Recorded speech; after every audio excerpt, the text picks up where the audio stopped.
कैसे हो बच्चों? सुनाई दिखाई दे रहा हूँ। Good morning guys, good morning. क्या हाल चाल भाई? सांसें वासें आ रही है ना? बस उतना ही काफी है, बाकी तो चलता रहता है।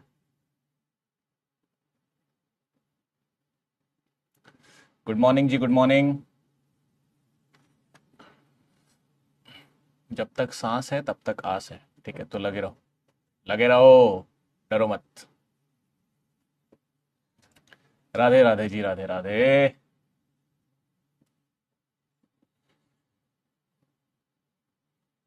ठीक है, ठीक है, ठीक है। ओके, करें शुरू। करो करो मास्टर जी, शुरू करो। चलो आओ भाई। सो गाइस, अपन ने लास्ट क्लास में इक्विलिब्रियम पढ़ा था, और इक्विलिब्रियम में हमने केमिकल इक्विलिब्रियम पढ़ना शुरू कर चुके थे हम। और केमिकल इक्विलिब्रियम में हमने क्या क्या बातें डिस्कस कर ली थी, आइए मैं चेक करता हूं सवालों से। पहले मैं हल्का सा रिकैप भी दे देता हूं, फिर मैं आपसे सवाल पूछता हूं कि भैया कौन कौन पढ़ के आया, पता लग जाएगा। ठीक है, दैट इज प्रॉपर्टी ऑफ, अपन ने इक्विलिब्रियम कांस्टेंट्स की प्रॉपर्टीज को जाना था। ठीक है जी, और उस पर अपन ने कुछ क्वेश्चंस भी करे थे आज की क्लास में। एक तो अपन कॉन्सेप्ट ऑफ स्टोशियोमेट्री, जो कि बहुत इंपॉर्टेंट होने वाला है और आसान भी है, जो आप पढ़ भी चुके हैं जब आपने वो पढ़ा था, मोल कॉन्सेप्ट पढ़ा था, उसमें इसको देखा था अपन ने, इसको डिस्कस किया था। बट इसी चीज को अपन इक्विलिब्रियम के सेंस में कैसे समझ पाएंगे, इक्विलिब्रियम के सेंस में कैसे स्टोशियोमेट्री का कॉन्सेप्ट को यूज करना है, जरा इसकी बात अपन सीखेंगे आज की लेक्चर में। फिर कुछ सवाल करेंगे, फिर उसके बाद आगे चल पड़ेंगे। And that is what relation of equilibrium constant with thermodynamic entity, ये भी बहुत इंपॉर्टेंट है, ये भी इंपॉर्टेंट है जी। ठीक है, और उसके बाद अपन निकल लेंगे जी सवालों पे। ठीक है, तो सवाल करने से पहले, टॉपिक स्टार्ट करने से पहले, जरा मैं एक दो बातें आपसे पूछ लेता हूं। जैसे कि लास्ट क्लास में अपन ने ये भी सीखा था कि अगर मेरे पास कोई ए रिएक्शन है, कोई बी रिएक्शन है, और इन दोनों के इक्विलिब्रियम कांस्टेंट अगर मुझे दे रखे हो K1 एंड K2, तो इन दोनों के इक्विलिब्रियम कांस्टेंट को अगर मैं रिलेट करना चाहूं किसी फाइनल रिएक्शन से, तो मैं रिलेट कर सकता हूं। यस और नो? ये भी मैंने सीखा था। अरे बोलो ना यार, ये मैंने सीखा था, पक्की बात है। उसके बाद मैंने इक्विलिब्रियम कांस्टेंट से भी बातें सीखी थी कि सर जितना ज्यादा इक्विलिब्रियम कांस्टेंट होगा उतना ही ज्यादा मेरे पास रिएक्शन फॉरवर्ड की ओर जाएगी। क्यों? क्योंकि सर जो प्रोडक्ट, लिखना नहीं है कुछ भी, प्रोडक्ट अपॉन रिएक्टेंट होता है, तो प्रोडक्ट जितना ज्यादा होगा इक्विलिब्रियम कांस्टेंट उतना ही ज्यादा होगा, वाइस वर्सा। इक्विलिब्रियम कांस्टेंट जितना ज्यादा होगा, प्रोडक्ट कंसंट्रेशन जितना ज्यादा होगा। और यहीं से फिर मैंने एक और गजब की बात बोली थी कि अगर कोई रिएक्शन प्रोडक्ट में ज्यादा जा रहा है, अगर कोई रिएक्शन का इक्विलिब्रियम कांस्टेंट ज्यादा है, तो यार वो ना रिएक्टेंट उसका लेस स्टेबल होगा। ऑब्वियसली ना, कोई टूट के भैया निकल ही जा रहा है प्रोडक्ट में, कोई टूट के आसानी से निकल ही जा रहा है प्रोडक्ट में, तो मैं कहूंगा जी वो ज्यादा स्टेबल नहीं है। पहला सवाल तेरी स्क्रीन पे आने वाला है, तैयार रहे।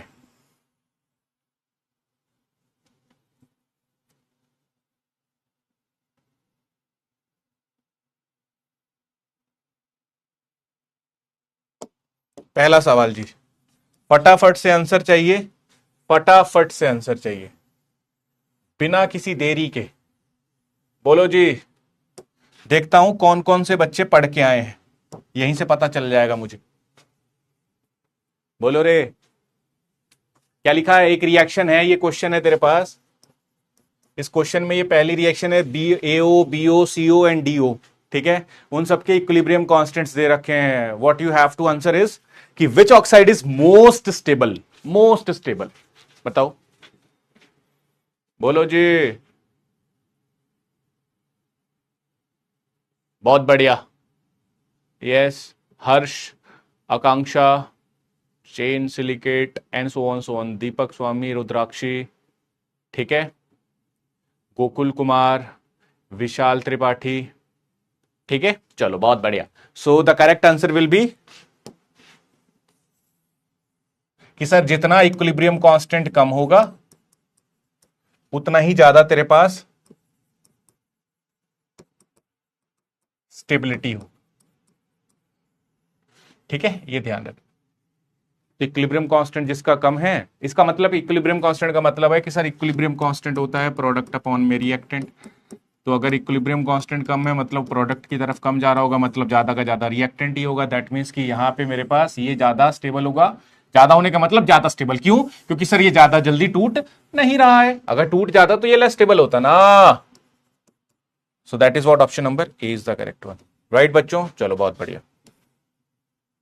अगला सवाल, नेक्स्ट क्वेश्चन इसी के बेसिस पे जस्ट दिमाग लगाना, और वही है क्योंकि मैंने आपको लास्ट क्लास में और मैंने पहली क्लास में जितनी भी 2 क्लासेस हुई हैं उसमें मैंने बात आपको एक ही बताई है कि यार इक्विलिब्रियम में ना इक्विलिब्रियम कांस्टेंट है। इक्विलिब्रियम कांस्टेंट क्या होता है? Product upon reactant. Maximum answer वहीं से करने हैं क्वेश्चन के। अब जैसे ये सवाल है, equilibrium constant for 4 different reaction, 4 different reactions हैं, उनका इक्विलिब्रियम कांस्टेंट दे रखा है। बहुत बढ़िया, हमें कोई दिक्कत नहीं है जी। K1 दे रखा है, K2 दे रखा है, K3 दे रखा है और K4 दे रखा है। कह रहा है which reaction will take maximum time. बताओ कौन सी रिएक्शन है मैक्सिमम टाइम लेगी टू अटेन इक्विलिब्रियम। बताओ कैसे पता चलेगा, ये कैसे पता चलेगा? तो सर जिसका इक्विलिब्रियम कांस्टेंट कम है वो रिएक्शन धीरे हो रही होगी। अब इक्विलिब्रियम कांस्टेंट होता क्या है, मुझे बताना जरा। इक्विलिब्रियम कांस्टेंट क्या होता है? Sir product upon reactant. इसको और ढंग से लिखूं तो क्या है सर? के ऑफ फॉरवर्ड अपॉन के ऑफ बैकवर्ड। अरे बोलो ना भाई। तो अगर मैं आपसे कहता हूं इक्विलिब्रियम कांस्टेंट जिसका कम हुआ, उसका मतलब क्या है सर? ये पूरी वैल्यू उसकी कम हो गई, मतलब फॉरवर्ड जाने का रेट कम है। दैट मींस ओवरऑल रेशियो क्या होना चाहिए? फॉरवर्ड अपॉन बैकवर्ड क्या है? कम है। आप इसको इस सेंस में भी समझ सकते हैं कि सर अगर मान लो मेरे पास 4 डिफरेंट इक्विलिब्रियम कांस्टेंट्स दे रखे हैं और मुझे बताना है कि किस में मैक्सिमम टाइम लगेगा, तो ऑब्वियसली जिसका इक्विलिब्रियम कांस्टेंट कम है वो रिएक्शन धीरे धीरे चल रही होगी, तो वो बहुत लेट जाके अटेन करेगी। क्योंकि ऑब्वियसली ना ये रेट पे डिपेंड करता है।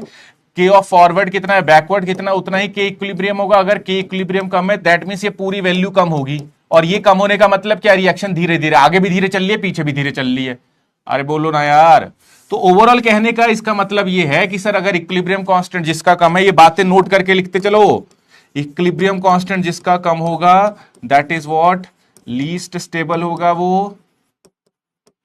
सॉरी, इक्विलिब्रियम कांस्टेंट कम मोस्ट स्टेबल, पहली बात।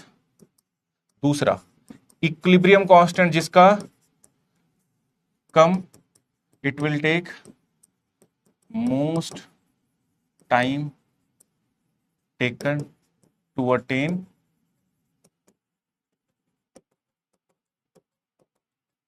इक्विलिब्रियम। ये ध्यान रखना, यही दोनों बातें मैंने आपको बताई। ठीक है, option number B is the. चलो कोई बात नहीं, आगे चलते हैं। उसके बाद मैंने लास्ट क्लास में आपको यह भी समझाया था, ये एक तरीके की समरी है। सर K1 पर 6 होगा ना? है K1 पर, अच्छा ऑप्शन में कह रहे हो क्या? यहां पे ना K1 पे, हाँ वो गलती हो गई होगी मे भी, शायद हाँ 6 होगा ना। K1 पे 6 होगा, K3 कितना 10 है, बाकी सब ठीक है ना। K4 भी 1 होगा, K4 भी 1 होगा। यहां पे ऑप्शन में ना थोड़ी गड़बड़ कर रखी है, ऊपर वैल्यू कुछ और दे रखी है, ऑप्शन में कुछ और दे रखी है। ठीक है, अब ठीक है, अब ठीक है रितेश, राइट ना। अब देख K1 कितना 10 की पावर 6, K2 कितना 10 की पावर -4, K3 कितना है 10 और K4 कितना है 1। ओके चलो आओ। अब जैसे ये सवाल था, सॉरी ये एक तरीके की समरी है, इस पे मैंने एग्जांपल्स आपको करवा दिए थे। मैंने आपको ये बताया था कि एग्जांपल्स कैसे ये सारी चीजें, जैसे मैंने कहा था अगर रिवर्स हो रहा है, अगर कोई रिएक्शन को रिवर्स कर दूं तो जो भी उसका इक्विलिब्रियम कांस्टेंट था वो 1/k हो जाएगा। ठीक है, अगर किसी को मैं 2 से डिवाइड कर दूं तो उसका रूट हो जाएगा, अगर मल्टीप्लाई कर दूं तो उसका k² हो जाएगा, अगर डिवाइड कर दूं तो डिवाइड करने पे जो उसका इक्विलिब्रियम कांस्टेंट आएगा वो मल्टीप्लाई हो जाएगा, एंड सो ऑन। ठीक है, तो ये सारी चीजें आप याद भी रख सकते हो। अगर याद नहीं रखना तो, अगर याद नहीं रखना, ये मैंने इसीलिए लिख दिया, इसका कंपल्शन नहीं है, आपको हर एक चीज पता होनी चाहिए कि यह आती कैसे है और आती कैसे है। तो मैंने सर आपने हमें लिखवाया भी था लास्ट क्लास में कि अपन को कुछ भी नहीं करना, अगर बहुत सारी रिएक्शन दे रखी है सबका इक्विलिब्रियम कांस्टेंट लिख दे। अभी सवाल आने वाला है जी, क्या बोला मैंने? अगर बहुत सारी रिएक्शन है तो सबका इक्विलिब्रियम कांस्टेंट लिख दूंगा, और सबका इक्विलिब्रियम कांस्टेंट लिखूंगा तो बस उसके बाद जो अंत में होगा जिस रिएक्शन का मुझे चाहिए उसको रिलेट कर दूंगा। मतलब जो भी इक्विलिब्रियम कांस्टेंट हर एक रिएक्शन का, तो उसको कुछ इस प्रकार से मैनिपुलेट करूंगा ताकि फाइनल वाला मैच कर जाए। अब ये क्या बोले जा रहा हूं, पिछली कक्षा में भी बोला था और अब भी बोल रहा हूं। आइए सवाल से, आओ जी, सवाल दिखाता हूं जी।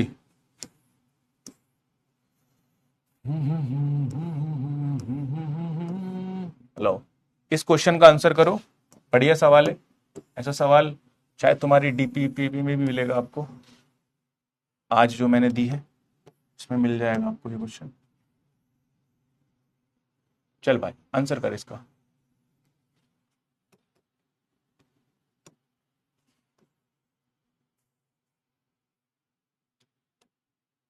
आंसर करो जी।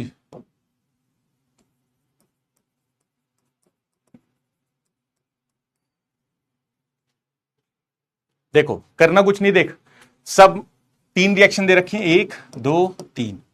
कह रहा है equilibrium constant for this reaction, final वाली रिएक्शन की क्या होगी इन टर्म्स ऑफ, देख फाइनल वाली का in terms of K1 K2 K3 option में दे रखा है। सवाल ऐसे आ सकता है, इंपॉर्टेंट है। तो करना कुछ नहीं है सर, पहले तो जितनी भी रिएक्शंस है सारी रिएक्शंस के लिए मैं इक्विलिब्रियम कांस्टेंट लिख सकता हूं। करना कुछ नहीं है, प्रोडक्ट है जी और उसके पावर में 2 अपॉन में। अब ध्यान रखना यहां पे गैसियस है ना सारे के सारे, यहां पे सारे के सारे गैसियस है, तो आप गैसियस के लिए प्रेशर से डिफाइन करते हैं, ये भी ध्यान रखना।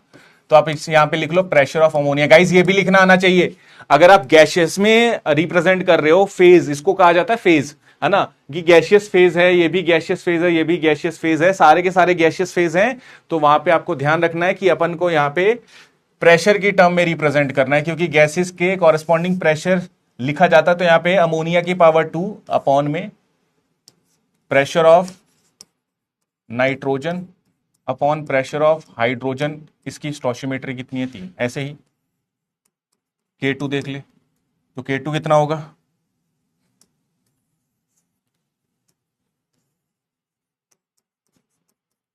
अगेन प्रेशर ऑफ NO और इसका स्टोशियोमेट्री कितना है 2, again pressure of N2 and pressure of O2।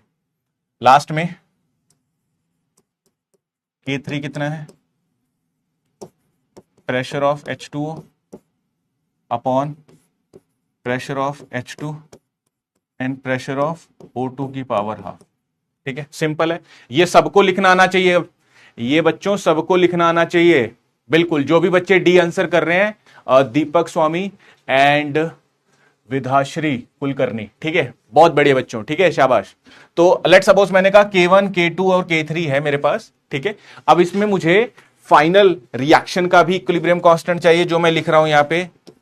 Let suppose मैं इसको K4 कह देता हूं, तो ये कितना है, तो NO का स्क्वायर, प्रेशर ऑफ NO का स्क्वायर, अगेन ये लिखना आना चाहिए भाई, प्रोडक्ट है, प्रोडक्ट के जो भी है उसको लिख रहा हूं, उसके पावर में स्टोशियोमेट्री लिख रहा हूं। फॉर एग्जांपल NO है, NO लिख दिया प्रेशर ऑफ NO और उसके पावर में उसका स्टोशियोमेट्री। ऐसी प्रेशर ऑफ H2O, उसकी पावर में उसका स्टोशियोमेट्री अपॉन में अगेन प्रेशर ऑफ अमोनिया, नीचे रिएक्टेंट आएगा ना, तो अमोनिया का square, again pressure of O2 की पावर में 5/2। सॉल्व कर ले, इसको लेके आना है बाय यूजिंग दिस। कैसे लाओगे, देख सिंपल है, प्रेशर ऑफ NO का स्क्वायर PNO स्क्वायर यहां पे आ रहा है, यहां पे आ रहा है, और ये ऊपर ही रहना चाहिए, तो जिसका मतलब सर K2 तो रहेगा ऊपर। देख ध्यान से देख, again pressure of P of H2O, मतलब कि इस पूरे में P ऑफ H2O तो आ रहा है, बट यहां पे क्यूब आना चाहिए। तो सर क्यूब आना चाहिए, तो मैं इधर भी क्यूब करूंगा, तो इधर भी क्यूब, दोनों बोथ साइड स्क्वेयरिंग कर दे, बोथ साइड क्यूब कर दे, इसका भी क्यूब करेगा, तो ये क्या बन जाएगा,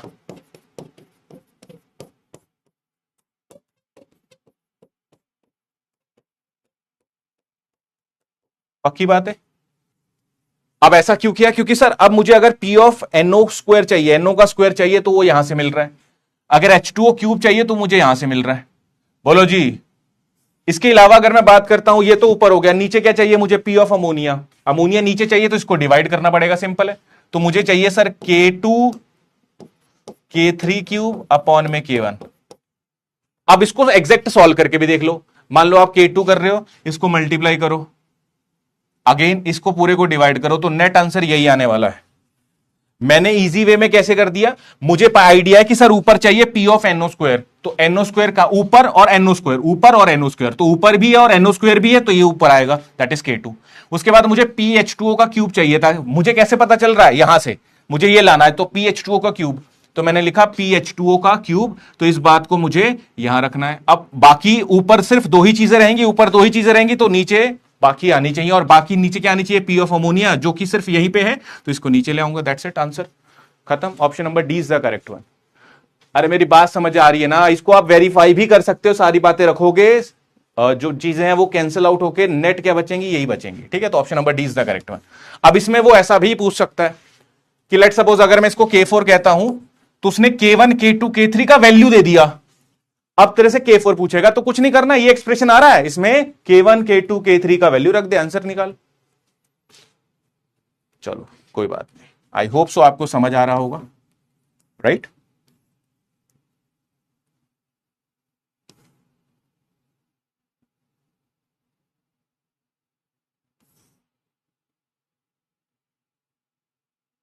चलिए अब मैं आपको थोड़ा सा आगे लेके चलता हूं।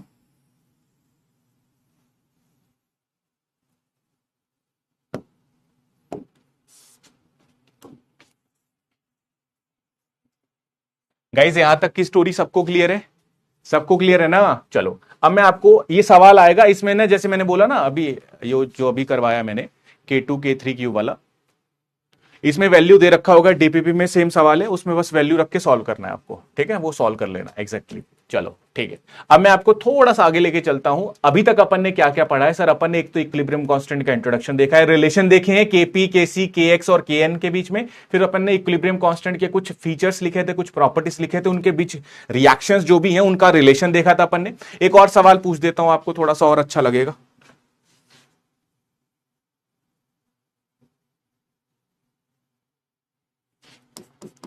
आईआईटी जैम 2005 का क्वेश्चन है, ठीक है?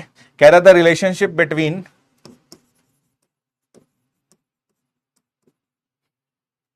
द इक्विलिब्रियम कांस्टेंट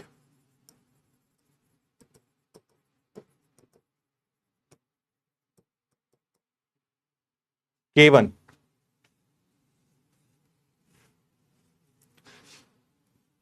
अगर मैं दो रिएक्शन दे रहा हूं, CO gaseous plus half O2 gaseous is K1 and equilibrium constant K2 for the reaction is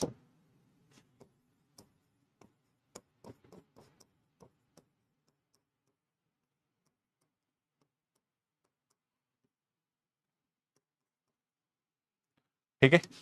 तो यहां पे लिखा हुआ है K1, यहां लिखा है K2, इन दोनों का रिलेशन आपको बताना है। मैं ऑप्शन देता हूं,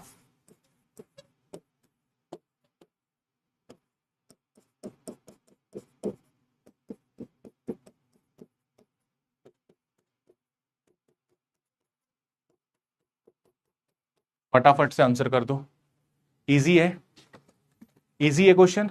अबे क्या करना है, रिलेशन निकालना है। एक रिएक्शन ये दे रखी है, एक रिएक्शन ये दे रखी है, दोनों का K1 K2 दे रखा है, मल्टीप्लाई कर।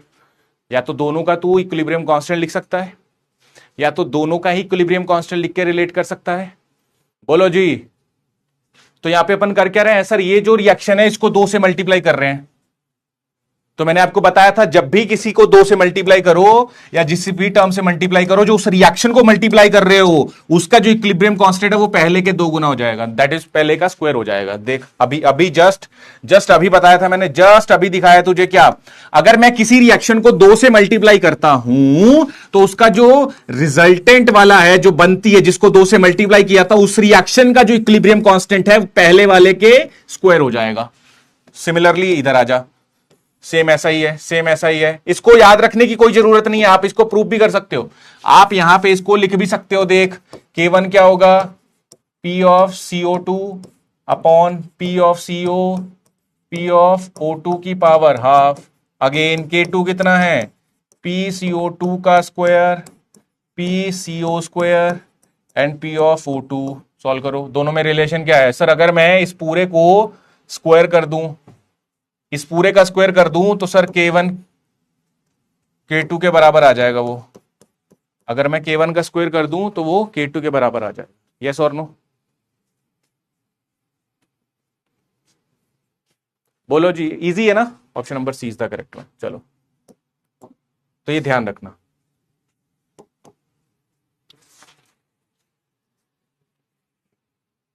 ओके चलो, अब मैं आपको एक छोटी सी बात, बट ये बात बहुत इंपॉर्टेंट है, मे भी आप इसको आसानी से समझ सकते हो क्योंकि आपने मोल कॉन्सेप्ट पढ़ रखा है। ठीक है, सबको स्टोशियोमेट्री का आइडिया हो रहा है, सबको स्टोशियोमेट्री का आइडिया है। मैं एक बार जरा सवाल से पूछ लेता हूं आपसे।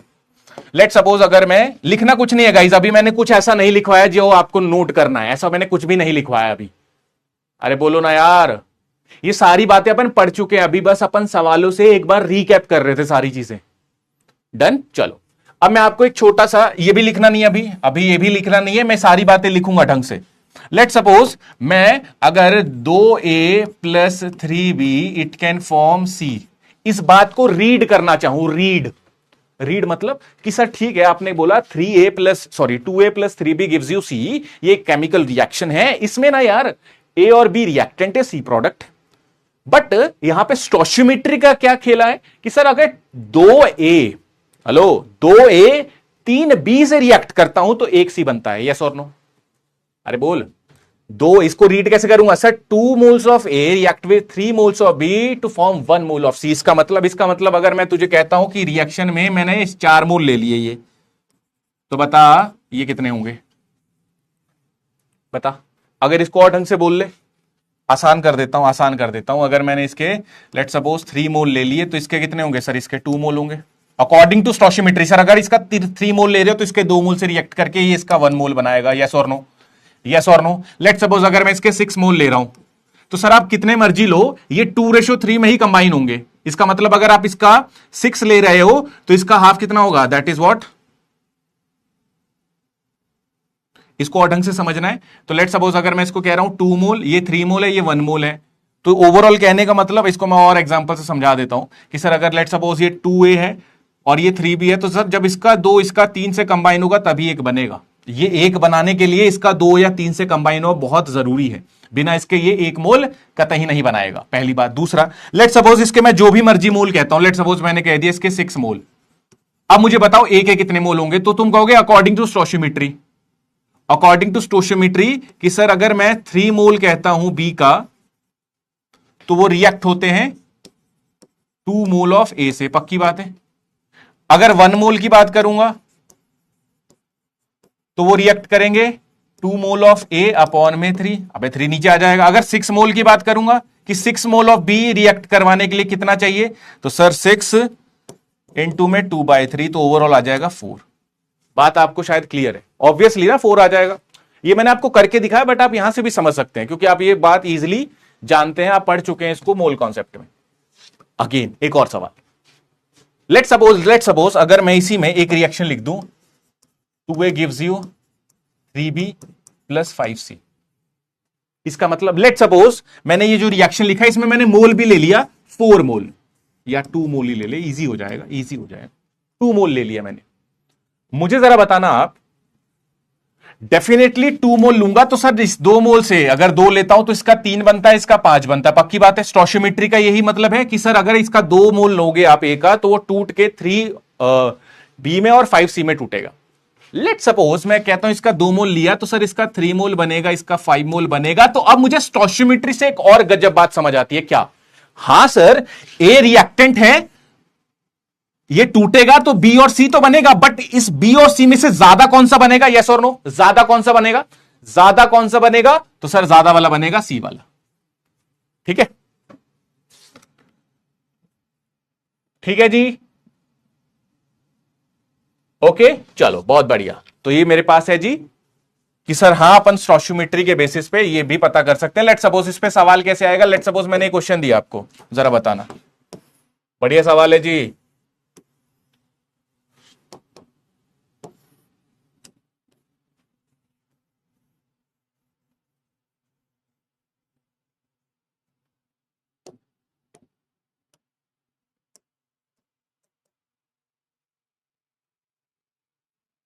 आंसर करो रे।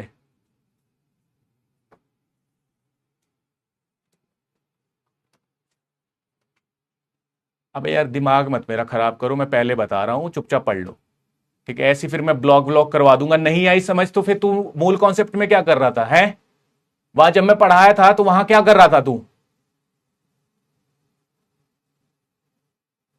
बकवास कर रहे हैं यहां।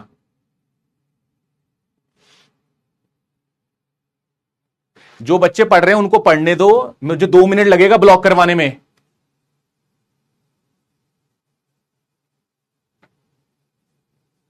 फर्जी आ जाते हैं। ये रिएक्शन दे रखी है मैंने।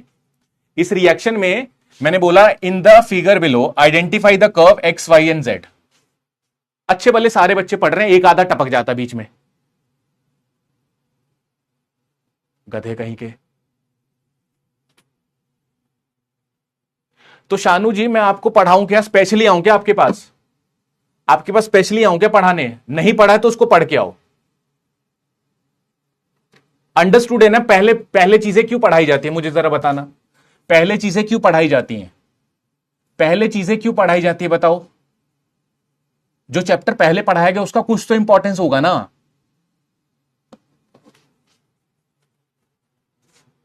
अगर नहीं पढ़ा है तो थोड़ा बहुत आइडिया यहीं से ले लो, नहीं तो अदरवाइज नहीं समझ आ रहा तो आपको देखना पड़ेगा। 2NO2 gaseous gives you 2NO plus O2। ठीक है, in the figure below identify the curve X Y and Z associated with 3 species in the reaction. ठीक है, 3 स्पीशीज है रिएक्शन में। इसमें आपको बताना है एक्स वाई जेड में से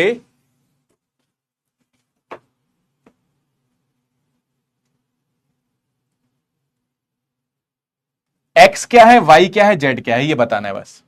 ऑप्शन दे रखे हैं आपको, चलो आंसर करो आराम से।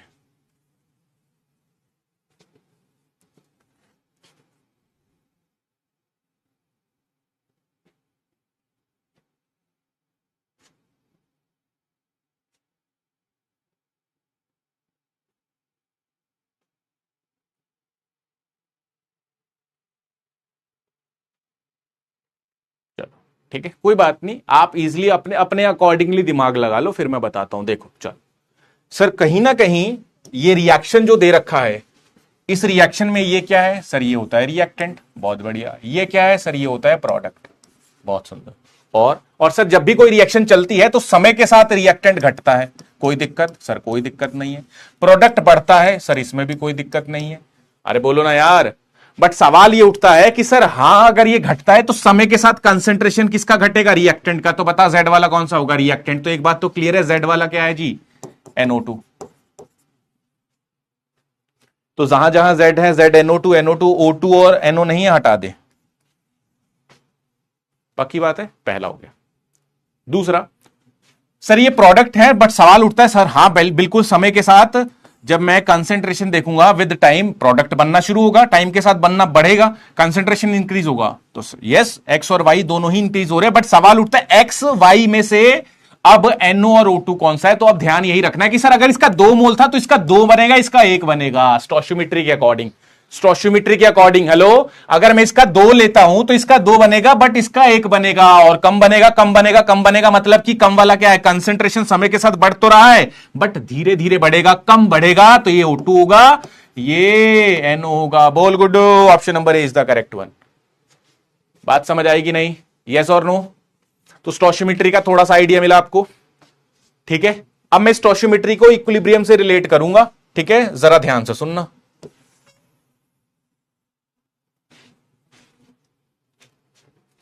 राइट बच्चों, चलो बहुत बढ़िया, आइए आगे चलते हैं।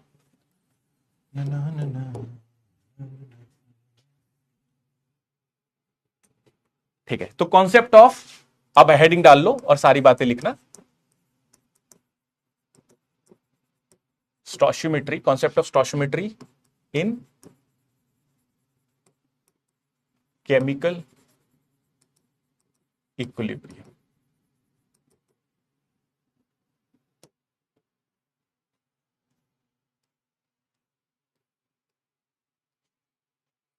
Concept of stoichiometry in chemical equilibrium, ठीक। ये चीजें मैं पढ़ा चुका हूं आपको मूल कंसेप्ट में, ठीक है। और अगर आप जैसे इक्विलिब्रियम में पढ़ा रहा हूं और जाके आप कहेंगे लास्ट में, जब मैं पढ़ा रहा हूं आपको न्यूक्लियर केमिस्ट्री, वहां पे आप कहेंगे ना कि सर मुझे ना इक्विलिब्रियम समझ नहीं आया, तो चचा यहां क्या कर रहे हो? या मैं जो पढ़ा रहा हूं आप यहीं क्यों नहीं पूछ रहे हो? मेरी बात समझ रहे हो ना तुम? हर एक चीज कनेक्टेड है। जो मैंने आपको मोल कॉन्सेप्ट पढ़ाया है ना, वो न्यूक्लियर तक जाएगा, न्यूक्लियर तक। फिर से बता रहा हूं, वो न्यूक्लियर तक जाएगा, न्यूक्लियर तक। ठीक है, न्यूक्लियर लास्ट चैप्टर तक इस्तेमाल होगा वो बहुत इंपॉर्टेंट है। ठीक है, और उससे भी मैंने सवाल दिखाए हैं। एज सच वहां से तो सवाल आते ही हैं, एज सच वहां से तो सवाल आते ही हैं, बट उसके रिलेटेड भी कॉन्सेप्ट बहुत सारे चैप्टर्स में इस्तेमाल किए जाते हैं, ये ध्यान रखना बच्चों। ठीक है, चलो, concept of stoichiometry.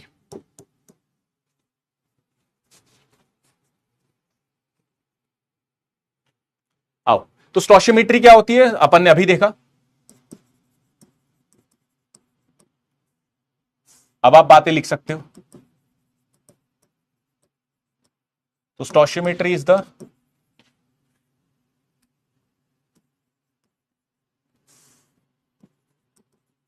simplest ratio in which atoms combine. The simplest ratio in which the atoms combine. इसको अपन कहते हैं स्टोशियोमेट्री। ठीक है, the simplest ratio in which atoms combine is what we call it as stoichiometry. Okay, इसी को अपन कहते हैं stoichiometry. Stoichiometry क्या होता है? The simplest ratio in which atoms combine. Okay, बहुत बढ़िया, आगे चलते हैं। इसका अपन एग्जाम्पल भी लिख सकते हैं। ठीक है, अपन को पता है। और एग्जाम्पल अगर मैं लिखूं कि सर 2A गैसियस था, या सिंपली लिखते हैं पहले, ए अगर गैसियस था और ये बन रहा है, धीरे धीरे करके अपन बढ़ाते चलेंगे। ठीक है, लेवल को। तो अगर मैं आपसे कहता हूं, अगर ये रिएक्शन, ऊपर अब मैं लिख रहा हूं कंसीडर अ इक्विलिब्रियम रिएक्शन। इस बार मैंने इक्विलिब्रियम रिएक्शन बोला क्योंकि मुझे स्टोशियोमेट्री इक्विलिब्रियम में पढ़ना है। तो मैंने मान लिया ये एक मेरे पास इक्विलिब्रियम रिएक्शन है, इसके बीच में इक्विलिब्रियम है। बहुत बढ़िया। लेट सपोज इनिशियली, जब मैंने यहां पे लिख दिया, ये वर्डिंग ध्यान से सुनना, इनिशियली जब टाइम क्या था 0, लेट सपोज इसका कुछ कंसेंट्रेशन होगा x। हेलो, लेट सपोज इसका कुछ x कंसेंट्रेशन था। इसको और ढंग से बोल लू तो मान ले मैंने कहा इसको 1, इसका 1 है, तो मैंने बोल दिया इसका 1 मोल है, समझने के लिए 1 मोल है। तो इनिशियली सारा का सारा रिएक्टेंट होगा, कुछ बी और सी नहीं बना होगा, कुछ प्रोडक्ट नहीं बना होगा, तो खाली है, सॉर्टेड है। अब मैं लिख रहा हूं एट इक्विलिब्रियम, जब ये इक्विलिब्रियम अटेन कर लेगा, जब टाइम क्या होगा टी इक्विलिब्रियम वाला। तो डेफिनेटली सर, इक्विलिब्रियम का मतलब कुछ ना कुछ, अब कटोरी में रिएक्टेंट तो है ही, बट कुछ ना कुछ प्रोडक्ट भी है। ये भी मैंने आपको समझा दिया था। इसका मतलब क्या? इसका मतलब लेट सपोज इनिशियली जब 1 था तो ये कुछ नहीं था।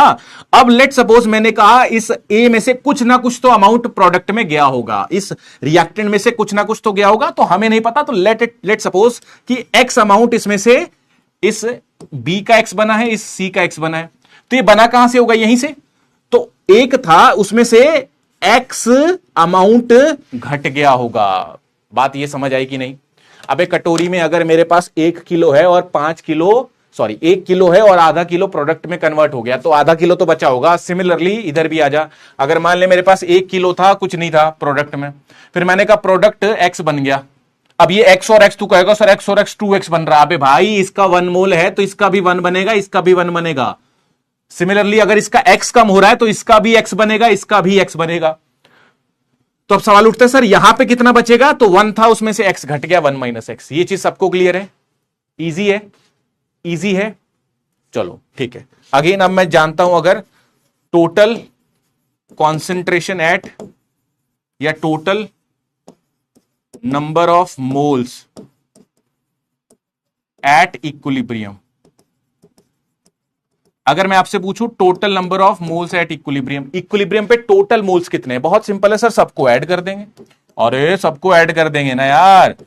ये एक्स का मोल, ए का कितने मोल्स हैं, बी के कितने मोल्स हैं, सी के कितने मोल्स हैं, इक्विलिब्रियम पे, at equilibrium, at equilibrium, this will cancel out, what becomes 1 plus x.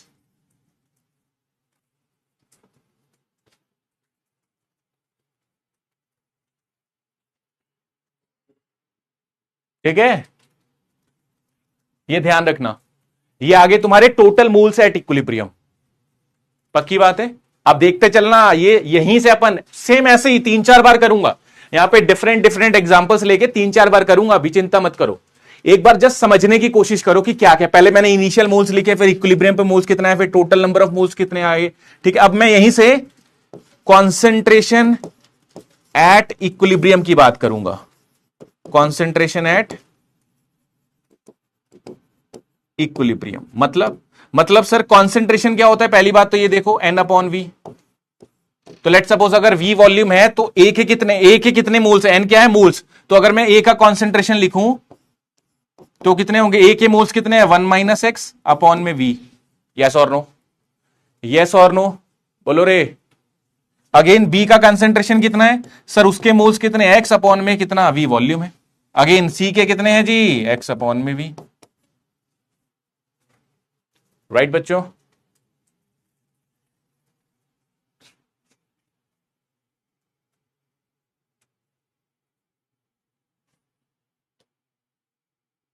ठीक है, ध्यान रखना ये। तो ये आगे आपके कॉन्सेंट्रेशंस। अब ये सारी चीजें क्यों निकाल रहा हूं, अभी मैं थोड़ी देर में ही समझाने वाला हूं वो। तो फिलहाल के लिए मैंने इनिशियल मोल बोले, इक्विलिब्रियम मोल बोले, टोटल नंबर ऑफ मोल्स बोले, ठीक है। उसके बाद टोटल नंबर ऑफ मोल्स से मैंने टोटल नंबर ऑफ मोल्स निकाली, फिर उसके बाद मैंने कॉन्सेंट्रेशन निकाला। अब लेट सपोज मुझे निकालने हैं, ये तो टोटल नंबर ऑफ मोल्स आ गए। लेट सपोज मैंने कहा जी मेरे पास अगर मुझे केसी निकालना है तो, ठीक है, ये इसको और ढंग से लिख ले, केसी अभी मत निकाल, लास्ट में निकाल लियो, मोल फ्रैक्शन। लेट सपोज मुझे मोल फ्रैक्शन निकालने एट इक्विलिब्रियम, सब कुछ इक्विलिब्रियम पे चल रहा है, एट इक्विलिब्रियम मोल फ्रैक्शन कितने हो गए सर, मोल्स फ्रैक्शन होते हैं गिवन मोल्स अपॉन में टोटल नंबर ऑफ मोल्स, यही होते हैं मोल फ्रैक्शन। तो लेट सपोज मुझे निकालना है मोल फ्रैक्शन ऑफ ए, कितना आएगा सर, उसके गिवन मोल्स कितने हैं 1 minus x upon total moles निकाले, तूने टोटल मोल्स निकाले हैं 1 प्लस एक्स। यस और नो, यस और नो।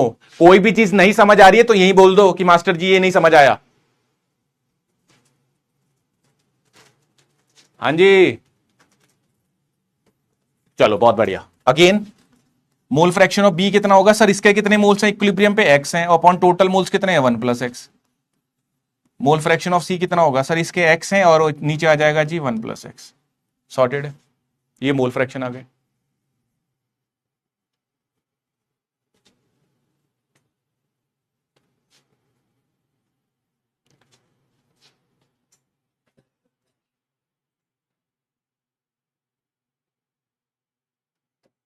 ठीक है, अब लेट सपोज अगर मैं इस पूरे पूरे रिएक्शन का पी टोटल दे दूं तुझे, कितना, लेट सपोज मैंने कहा पी टोटल क्या है, पीटी। तो अब मैं तुझे पार्शियल प्रेशर निकलवाना चाहता हूं। पार्शियल प्रेशर कितना होगा, तू ये भी निकाल सकता है, कैसे सर, पार्शियल प्रेशर होता है P total into mole fraction. Hello, Dalton's law याद कर, याद कर, याद कर, P total into mole fraction. तो लेट सपोज अगर मुझे पार्शियल प्रेशर ऑफ ए निकालना है तो कैसे निकालूंगा सर, पी टोटल कितना है, पीटी इंटू मोल फ्रैक्शन, ऊपर निकाल ही रखा है mole fraction of A. P B कितना होगा, P total into mole fraction of B. Again P C कितना होगा, P total into mole fraction of C. तो आई होप सो आपको यस ये सारी चीजें क्लियर। अब ये सारी चीजें क्यों निकाली, देख पहले ध्यान से सुनना, ये सारी चीजें मैंने क्यों निकाली, क्योंकि अब अगर मैं इस पूरी रिएक्शन के लिए तेरे से कुछ भी पूछ लूं, कुछ भी, तू मुझे कुछ भी बता सकता है। फॉर एग्जांपल लेट सपोज मैं कहता हूं बता केसी कितना होगा, बताओ केसी कितना होगा, बताओ केपी कितना होगा, बताओ के एन कितना होगा, बताओ के एक्स कितना होगा, तो आप कुछ भी बता सकते हो। फॉर एग्जांपल आप लिखते हो सर प्रोडक्ट कितना है, बी है, सी है अपॉन ए, पक्की बात है। तो केसी के लिए इसका कॉन्सेंट्रेशन चाहिए एट इक्विलिब्रियम, एट इक्विलिब्रियम इसका कॉन्सेंट्रेशन चाहिए, ये लिखा हुआ है, देख वैल्यू रख 1 माइनस एक्स अपॉन वी। इसका कॉन्सेंट्रेशन कितना है, ये बी है ना, तो एक्स अपॉन वी। सी का concentration x upon V upon 1 minus x upon, ये बनेगा x square upon V upon 1 minus x upon, this will cancel out, answer will be x square upon V into 1 upon 1 minus x. तो ये आपका एक expression बनेगा। यहीं से मैं चाहे आपसे पूछ लूं कि एक्स बताओ, कुछ नहीं करना, मोल फ्रैक्शन ऑफ बी, ये आपको लिखना आना चाहिए, ये जो भी प्रोडक्ट में वो ऊपर, जो भी रिएक्टेंट में वो नीचे, mole fraction of B, mole fraction of C upon mole fraction of ए।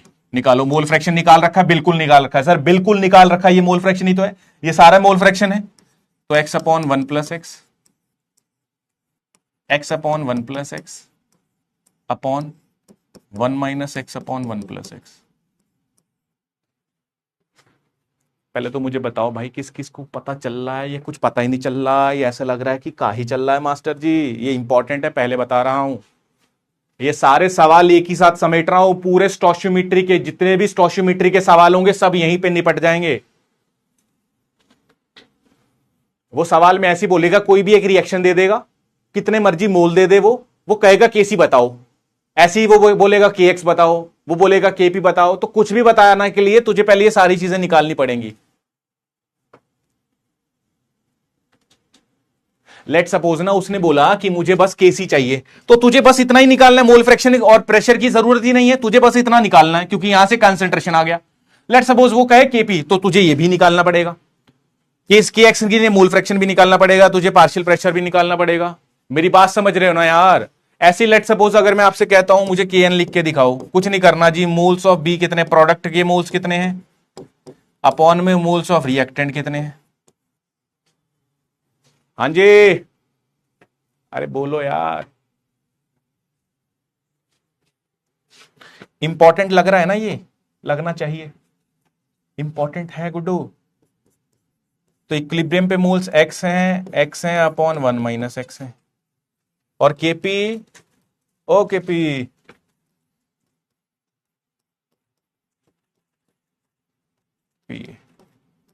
इसका वैल्यू रख दे, PB sorry P total into mole fraction of B, P total into mole fraction of C upon P total into mole fraction of B. तो ये आपका आ गया के P, ये आ गया के एन, के एक्स, के सी, इसमें से वो कुछ भी पूछ सकता है। राइट बच्चों, ध्यान रखना, ध्यान रखना जी, इंपॉर्टेंट बात है।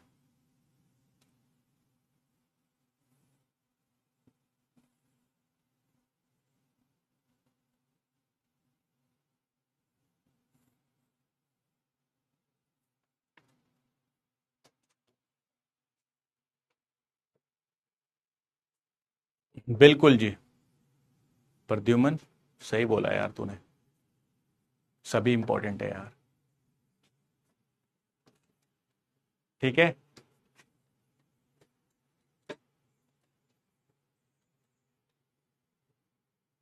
चलें आगे, चलिए एक और एग्जांपल करते हैं, एक और एग्जांपल करते हैं, एक और एग्जांपल करते हैं। आइए, सबने नोट कर लिया ये? बताइए, शाबाश। निन्नी आ रही है क्या? निन्नी आ रही है क्या? ओ, सोना है ना? करूं लाइट बंद कर दूं? आंखों में पड़ रहे हो, करूं लाइट बंद?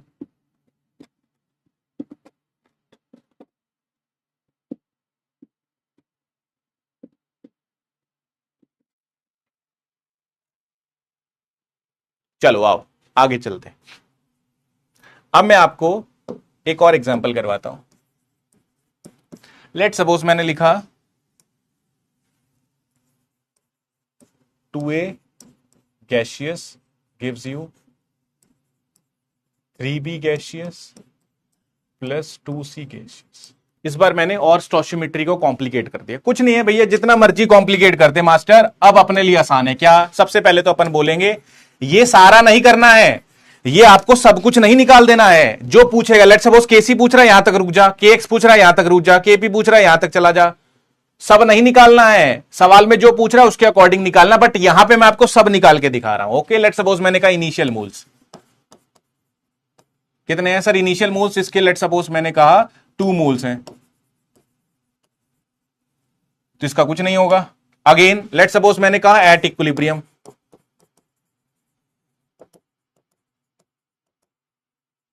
तो कुछ भी नहीं करना। इक्विलिब्रियम पे सर डेफिनेटली यहाँ पे कुछ समय, जब समय 0 है कुछ नहीं बनेगा प्रोडक्ट, कुछ समय के बाद रिएक्शन चल पड़ेगी तो कुछ ना कुछ तो बनेगा। तो लेट सपोज मैंने कहा इसका अगर इस 2 में से कुछ अमाउंट घट रहा है तो प्लीज ध्यान से सुनना, ध्यान से सुनना, यहां पे घटेगा कितना, ये चीज बहुत इंपॉर्टेंट है, बहुत इंपॉर्टेंट है, प्लीज ध्यान से सुनना। सर अगर लेट सपोज इसका 2 मोल घटेगा, हेलो, इसका जब 2 मोल घटेगा तो इसका 3 बनेगा। पक्की बात है, पक्की बात है। क्या बोला मैंने, जब इसका 2 मोल घटेगा तो इसका 3 बनेगा। लेट सपोज मैंने कहा अगर इसका 2x मोल घट रहा है तब इसका 3x बनेगा। यस और नो, यस और नो, क्या आप इस बात से एग्री कर रहे हैं? ये बहुत इंपॉर्टेंट बात बोली मैंने क्या बोला, यहां पे अगर 2 मोल था तो सर इसका 3 मोल बनेगा, इसका 2 मोल बनेगा। अगर मैं आपसे कहता हूं कि इसका 2x मोल लेट सपोज घटा, तो सर जितना इसका घटेगा उतना ही बनेगा ये। बट साथ में स्टोशियोमेट्री का भी इस्तेमाल करना है, तो यहां पे मैं ऐसे लिखूंगा कि सर लेट सपोज 2 मोल था, इसमें से लेट सपोज 2x घटा, तो जब 2x घटेगा ना तो यहां पे मुझे पता है सर 3x बनना है और 2x बनना है। यस और नो, ये बात किस किस को समझ आई? ये बात किस किस को समझ आई? नहीं आई तो एक बार बता दो।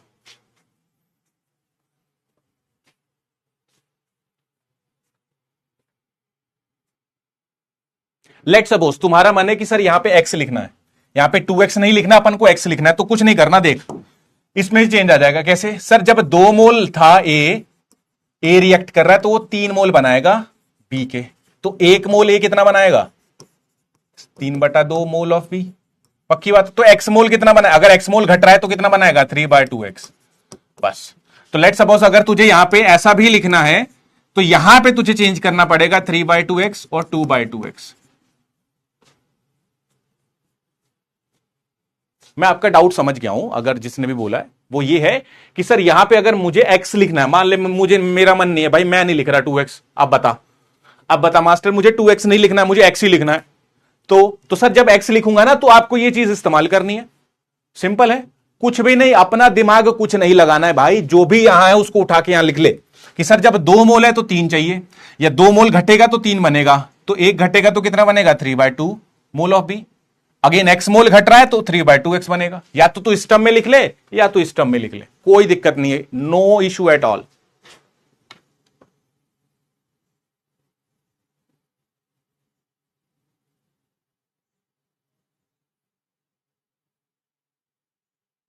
हाँ, तो 2 - 2x ये वाला समझना है, 2 - 2x, इसमें भी कोई दिक्कत नहीं है।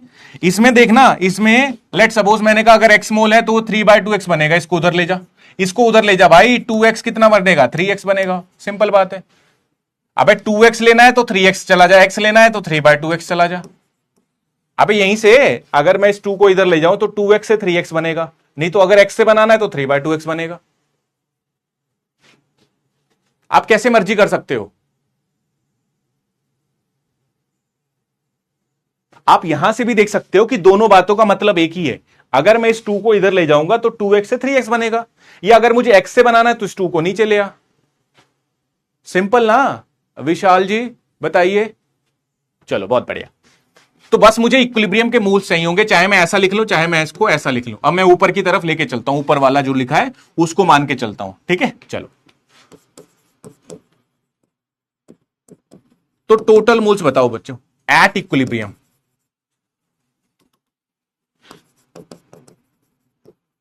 एट इक्विलिब्रियम टोटल मोल्स कितने होंगे? बहुत सिंपल है सर, तो सबको ऐड कर दूंगा, 2 - 2x plus 3x plus 2x। Solve करो सर, 2x से 2x कैंसिल आउट, तो 2 प्लस में 3x is an answer. Again total moles आ गए। अब मुझे निकालने concentration, that is what n/v। तो कॉन्सेंट्रेशन ऑफ ए कितना होगा, ए का कॉन्सेंट्रेशन कितना होगा सर, इसके कितने मोल्स है, 2 - 2x अपॉन में v volume. Let suppose v volume है मेरे पास, तो b कितना हुआ सर, ऊपर वाला लेना ना, 2 - 2x। कंफ्यूज मत हो जाना, मैं इसको कंसीडर कर रहा हूं, 2 - 2x upon V volume, again 3x upon V, ये b का कंसेंट्रेशन हो गया, और c का कंसेंट्रेशन होगा 2x अपॉन वी। किसी को कोई दिक्कत नहीं होनी चाहिए। सर 2x ही माइनस होगा मतलब,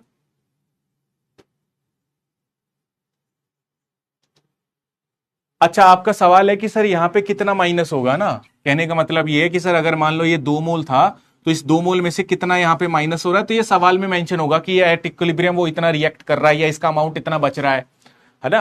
वो सारी चीजें सवाल में मेंशन होंगी। एक सवाल आया है, ठीक है, वो सवाल ये था कि सर अगर 2 मोल है तो ये कुछ नहीं है। लेट सपोज सर ये 2 मोल तो है, बट मुझे कैसे पता चल रहा है कि इसमें कितना निकल रहा है, तो अल्टीमेटली वो कहेगा कि इक्विलिब्रियम अटेन हो रहा है। तो अपन को नहीं पता ना कि कितना कंसेंट्रेशन घटने पे हो रहा है, तो अपन स्टोइचियोमेट्री के अकॉर्डिंग ले रहे हैं। लेट सपोज अगर एक्स घट रहा है तो हमको नहीं पता कितना घट रहा है, हमको नहीं पता कितना घट रहा है, तो अपन ने एक्स ले लिया, तो स्टोइचियोमेट्री के अकॉर्डिंग से 2x घटेगा, तो इसका 3x 2x बनेगा। ये ध्यान रखना इंपॉर्टेंट है। ये मैंने क्या बोला, हमें सवाल में अगर ऐसा ना मेंशन हो ना कि इक्विलिब्रियम पे कितना कंसेंट्रेशन या कितने मोल्स आ रहे हैं टोटल, तो अपन को इस एक्स का वैल्यू निकालना पड़ेगा कि सर हमें नहीं पता कितना घट रहा है, तो अपन ने कह दिया सर एक्स घट रहा होगा। तो स्टोइचियोमेट्री के अकॉर्डिंग अगर इसका 2x घटेगा तो इसका 3x और इसका 2x बनेगा। पक्की बात है। चलो कोई बात नहीं, सवाल आएगा तो और क्लियर होगा। ये सी हो गया कंसेंट्रेशन। अगर मैं कहता हूं मोल फ्रैक्शन, ये इसको और ढंग से लिख ले, मोल फ्रैक्शंस, तो आप मोल फ्रैक्शन भी लिख सकते हो। मोल फ्रैक्शन ऑफ कितना आएगा, A, that is given moles of A upon में एन टोटल। तो आप ये भी लिख सकते हो और साथ में आप पार्शियल प्रेशर भी लिख सकते हो। ये सारी बातें आप लिख सकते हो, बट ये सारी बातें इजी लिखना कब है, जब ये वाली बात समझ आ जाए। बस सिर्फ सेकंड वाली बात अगर समझ आई तो सारी बातें अपन लिख सकते हैं। यस और नो।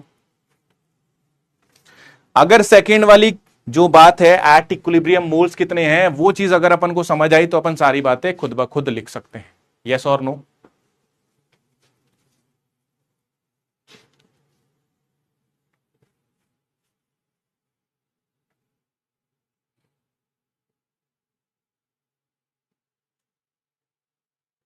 ठीक है, चलिए चलूं आगे।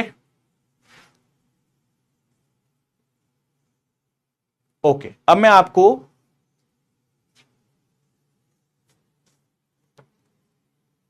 इसके रिलेटेड एक दो सवाल करवाता हूं। सवाल करवाने से पहले एक छोटी सी बात और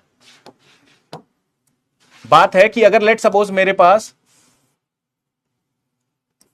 कोई ए सॉलिड है और वो कन्वर्ट हो रहा है किसी बी सॉलिड में और किसी सी गैसियस में, तो मुझे बताओ इसमें अगर मैं आपसे कहता हूं सॉलिड है, तो आप हमेशा ध्यान रखना सॉलिड का कंसेंट्रेशन और pressure will be taken as unity. ये आपको ध्यान रखना है, ठीक है।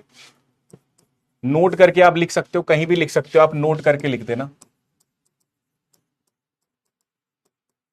In the expression of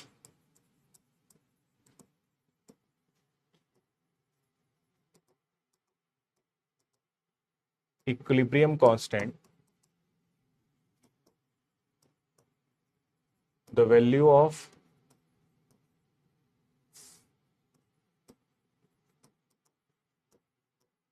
partial pressure or concentration for substance in solid or liquid phase will taken as unity। इसका मतलब लेट सपोज अगर मैं आपसे कहता हूं इस रिएक्शन के लिए इक्विलिब्रियम कांस्टेंट लिखना है, के इक्विलिब्रियम, तो क्या होगा सर, बी का कंसेंट्रेशन, सी जो गैसियस फॉर्म में है, तो जो भी गैसियस फॉर्म में उसका प्रेशर लिखा जाएगा, तो प्रेशर ऑफ सी अपॉन में ए ऑफ सॉलिड। तो आपको पता है सर सॉलिड का यूनिटी होगा कंसेंट्रेशन, तो दैट बिकम्स पीसी। इसका मतलब क्या, इसका मतलब ये गाइस, ये बहुत इंपॉर्टेंट बात है कि सर जब भी इक्विलिब्रियम कांस्टेंट मुझे इस रिएक्शन का लिखना है, हेलो, इसका रीजन कुछ नहीं होता, इसका रीजन ये होता है कि जो सॉलिड है ना, बिकॉज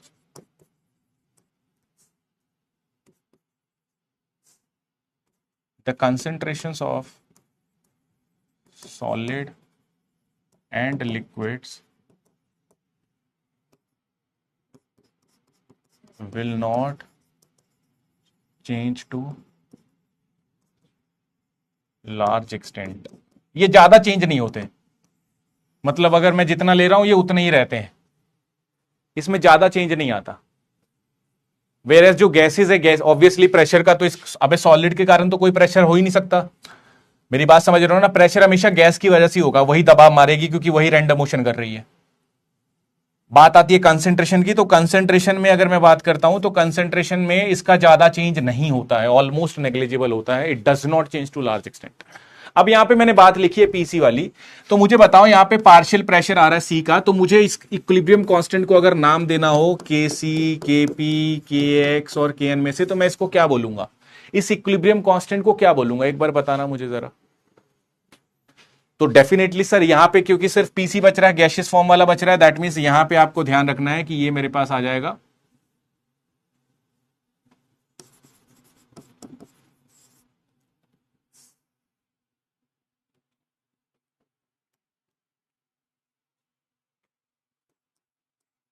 केपी।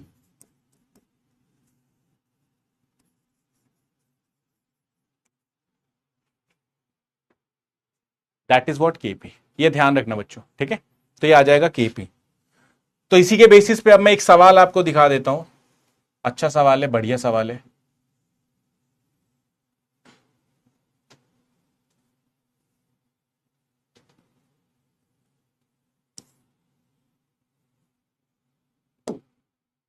ये लो जी, ये क्वेश्चन है। आपको सब कुछ आइडिया होना चाहिए, थोड़ा बहुत मोल का पता होना चाहिए, थोड़ा बहुत इक्विलिब्रियम वाली कहानी का पता होना चाहिए, ठीक है?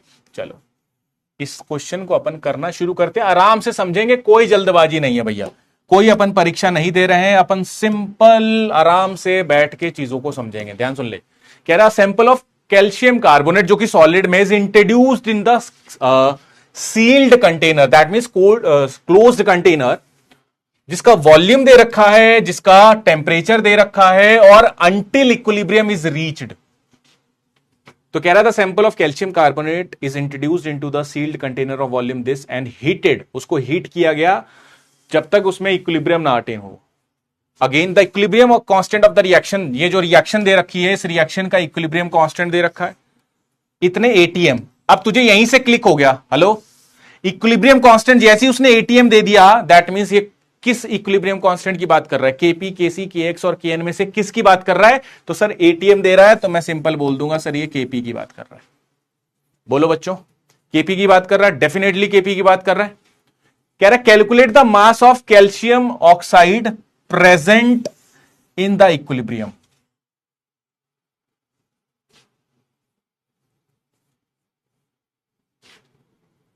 कैल्शियम ऑक्साइड का मास पता करना है, तो पार्शियल प्रेशर ऑब्वियसली मुझे यहां पे केपी दे रखा है, मुझे यहां पे केपी दे रखा है, और मुझे केपी के साथ साथ वॉल्यूम और टेम्परेचर भी दे रखा है। मुझे वो कह रहा है कि इसका कैल्शियम ऑक्साइड का मुझे मोल्स बताओ, मास बताओ एट इक्विलिब्रियम। देखो सिंपली मैं इस सवाल को करना शुरू करता हूं। तो कैल्शियम कार्बोनेट है solid, it can form calcium oxide solid plus CO2 gaseous.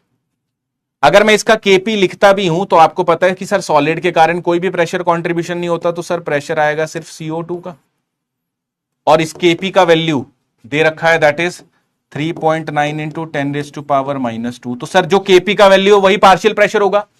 अरे बोलो ना यार, अबे पार्शियल प्रेशर जो केपी लिख रहा हूं, केपी का मतलब सर यहां पे मेरे पास सॉलिड है, सॉलिड के कारण प्रेशर नहीं होता, तो प्रोडक्ट में जो है वो एज इट इज यहां आ जाएगा, that is product upon reactant. तो प्रोडक्ट में तो गैस है, रिएक्टेंट में तो गैस ही नहीं है, तो ओवरऑल सिंपल ये प्रेशर ऑफ CO2 आ जाएगा, और यही इसका पार्शियल प्रेशर होगा, और यही इसका केपी होगा।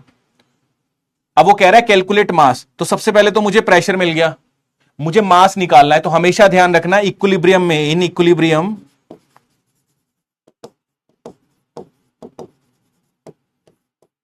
We treat gases as ideal gas. अपन उसको आइडियल गैस नाम लेके चलते हैं, उसको अपन आइडियल गैस मानते हैं, और जब भी आइडियल गैस का नाम आएगा मैं लिखूंगा PV इक्वल टू NRT। अब तुम्हारे दिमाग में सवाल ये उठ रहा होगा कि सर ये रिएक्शन दे रखी थी, ये केपी दे रखा है यार, ये क्यों लिख दिया तूने, ये क्या लिख रहा है भाई, ये क्यों लिख रहा है, ये हमें कैसे पता चलेगा लिखना है? तो देख, उसने मुझे मास पूछा है, तो तुझे पता है सर मास निकालने के लिए मुझे कहीं ना कहीं अगर मोल्स मिल गए ना, मोल्स मिल गए इस पूरी रिएक्शन में किसी एक का मोल मिल गया, किसी भी एक का मोल मिल गया, तो तू मुझे किसी के बारे में कुछ भी पूछ ले, कुछ भी पूछ ले, किसी का भी मास पूछ ले, मैं सबका मास बता दूंगा, यस और नो। तो मुझे बस यहां पे मोल्स निकालने हैं। क्यों? क्योंकि मुझे क्वेश्चन में मास का आंसर करना है। और मास कैसे निकालूंगा? तो given mass by molar mass, moles निकल के मोलर मास का मल्टीप्लाई करूंगा, आंसर आ जाएगा। तो मुझे मोल्स निकालने। अब सवाल उठता है सर मोल्स कैसे निकालूं, मोल्स कैसे निकालूं भाई, कैसे निकाल दूं मैं मोल्स? तो मोल्स निकालने के लिए मुझे पता है सर मुझे यूज करना है पीवी इक्वल टू एनआरटी। ये क्यों इस्तेमाल करना है? पहली बात तो ये क्यों इस्तेमाल करना है भाई, ये क्यों इस्तेमाल करना है? क्योंकि सर जब भी कोई गैस होती है उसमें मुझे प्रेशर दे रखा है, देख ये इसका पार्शियल प्रेशर है, इस पूरे डब्बे में प्रेशर इसी के कारण होगा, इसी के कारण होगा प्रेशर, तो उसका प्रेशर दे रखा है। पूरे डब्बे में वॉल्यूम कितना है सर? 0.654 लीटर। और कितना टेम्परेचर है सर? 100 केल्विन। तो वैल्यू रख दे, एन का वैल्यू निकाल ले, तो पीवी अपॉन में आरटी, यस और नो। जैसे ही एन का वैल्यू निकलेगा तो मुझे इसके मोल्स मिल जाएंगे, तो जो भी इसके मोल्स होंगे वही इसके मोल्स होंगे। क्यों? मुझे इसका आंसर करो। लेट सपोज अगर मैंने इसको सॉल्व किया और मेरे एक्स मोल आए, तो अगर मैं इसका एक्स मोल कह रहा हूं तो बताओ इसके मोल्स कितने होंगे? जिसके मास निकालने पे कैल्शियम ऑक्साइड का मास निकालना, तो बता इसके कितने मोल्स होंगे, इसके कितने मोल्स होंगे? मुझे इसके मोल्स बताओ, इसके मोल्स कितने होंगे और क्यों होंगे? जल्दी बताओ।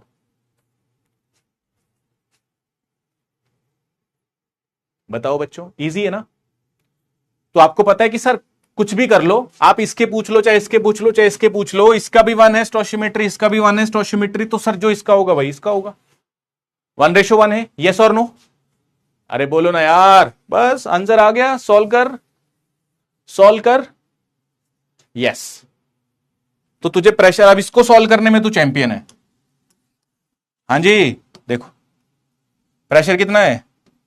3.9 इंटू 10⁻⁻²। एटीएम में है, ध्यान रखना, जब भी प्रेशर एटीएम में होगा आर का वैल्यू रखना है। तो 0.654 अपॉन 0.0821 इंटू टेम्परेचर कितना? 100 केल्विन। इसको सॉल्व कर लो, जो भी आएगा वो आपके मोल्स ऑफ CO2 बराबर मोल्स ऑफ कैल्शियम ऑक्साइड है। Why? Because of same stoichiometry, right बच्चों? इसका मतलब सर जो भी इसके मोल्स आएंगे इनटू में molar mass of calcium oxide, and that is what your answer.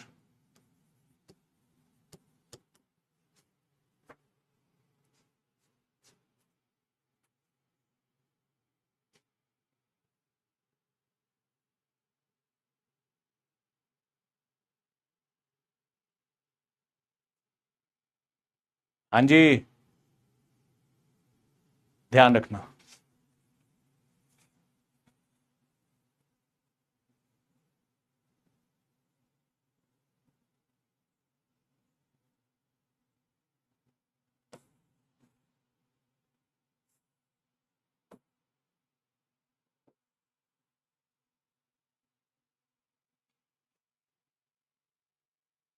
हो जाएंगे ऐसे सवाल, बिल्कुल। कितना आ रहा है आपका? 5 पॉइंट। मैं इसको बता देता हूं, इसका आंसर कितना आएगा आपका। ठीक है, तो ये बात थी एक सीखने वाली। आई होप सो आप बातों को सीख पा रहे हैं।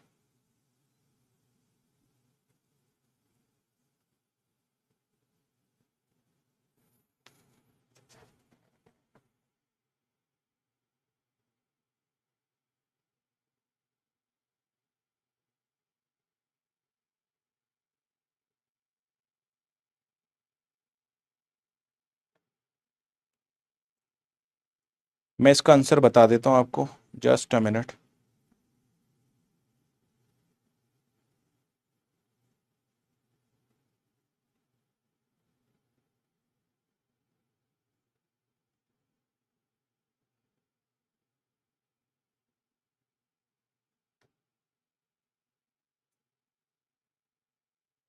इसका आंसर आएगा आपका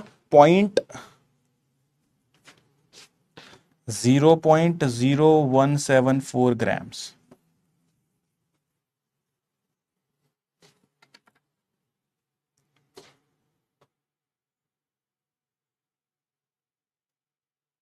इतना आंसर आएगा आपका, देख लेना, इसके आसपास ही आएगा आंसर।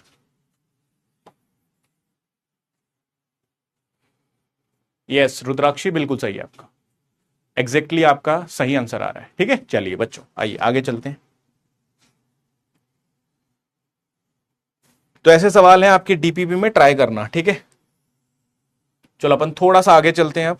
ठीक है, ये स्टोशियोमेट्री वाली बात है, ये ध्यान रखना जी, ये स्टोशियोमेट्री वाली बात है, ये ध्यान रखना।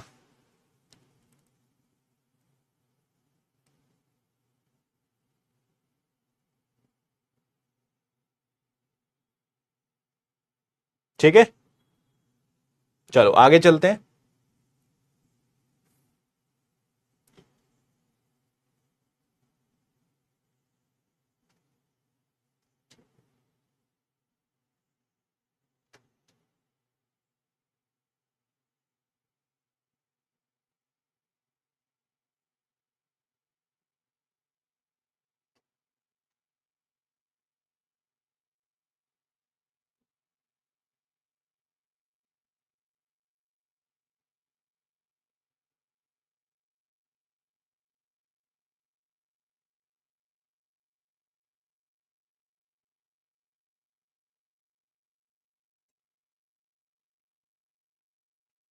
ठीक है, चलो एक क्वेश्चन लिखता हूं, बस कुछ नहीं, स्टोशियोमेट्री के आधार पे क्वेश्चन लिख रहा हूं। 2NoCl है gaseous, it can form 2No gaseous plus Cl2 gaseous. आपको कहना है इन द एक्सपेरिमेंट, कह रहा है 2 moles of NoCl was placed in a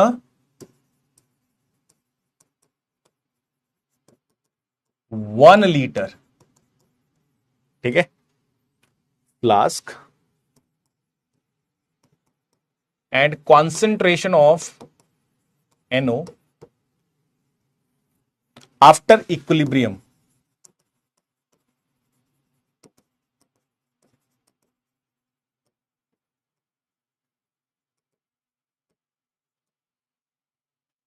was found to be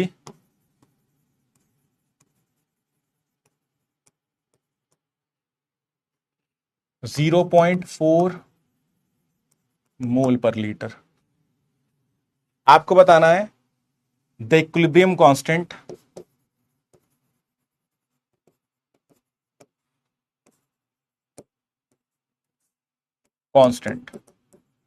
eight 30 degree is, इसका आंसर करो। ये क्वेश्चन लिखा हुआ है और इस क्वेश्चन में आपको इक्विलिब्रियम कांस्टेंट निकालना है। तो आपको यहां पे बोला है 2 मोल क्या है, NoCl was placed in a 1 litre flask, volume दे रखा है 1 लीटर, 2 मोल दे रखे। ठीक है, उसमें वो कह रहा है कि after equilibrium establish the concentration was found to be the concentration of NO जो था उसका जो कंसेंट्रेशन है एट इक्विलिब्रियम। देख एट इक्विलिब्रियम में एक का भी कंसेंट्रेशन मिल गया, बाकी सबका तो निकाल सकता है।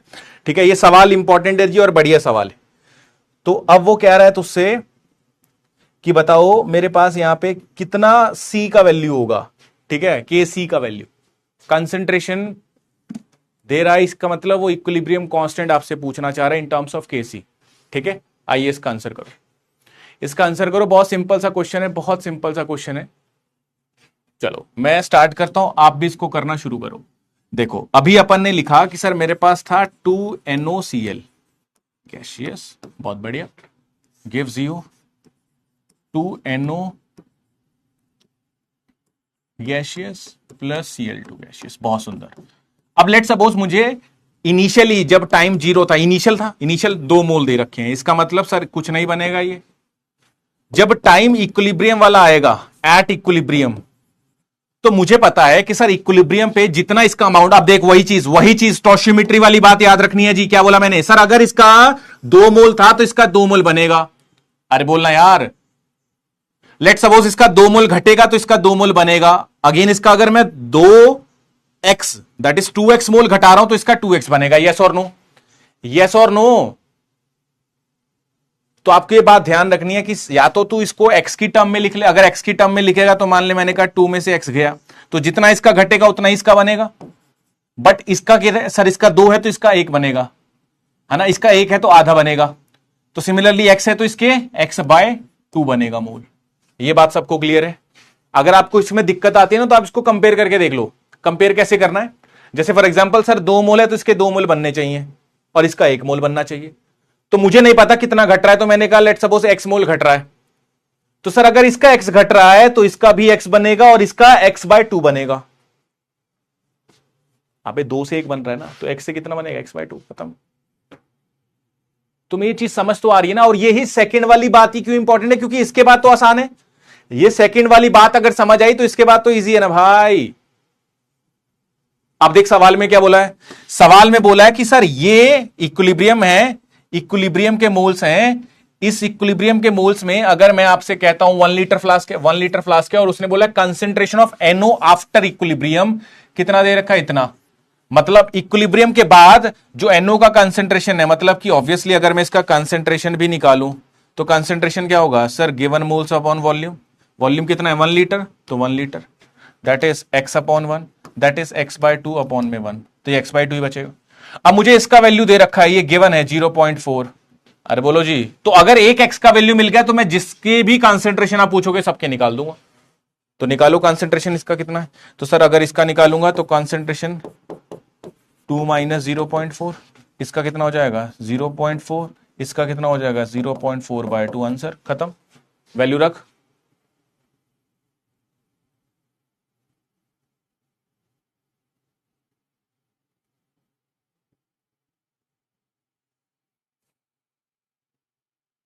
ठीक है, चलो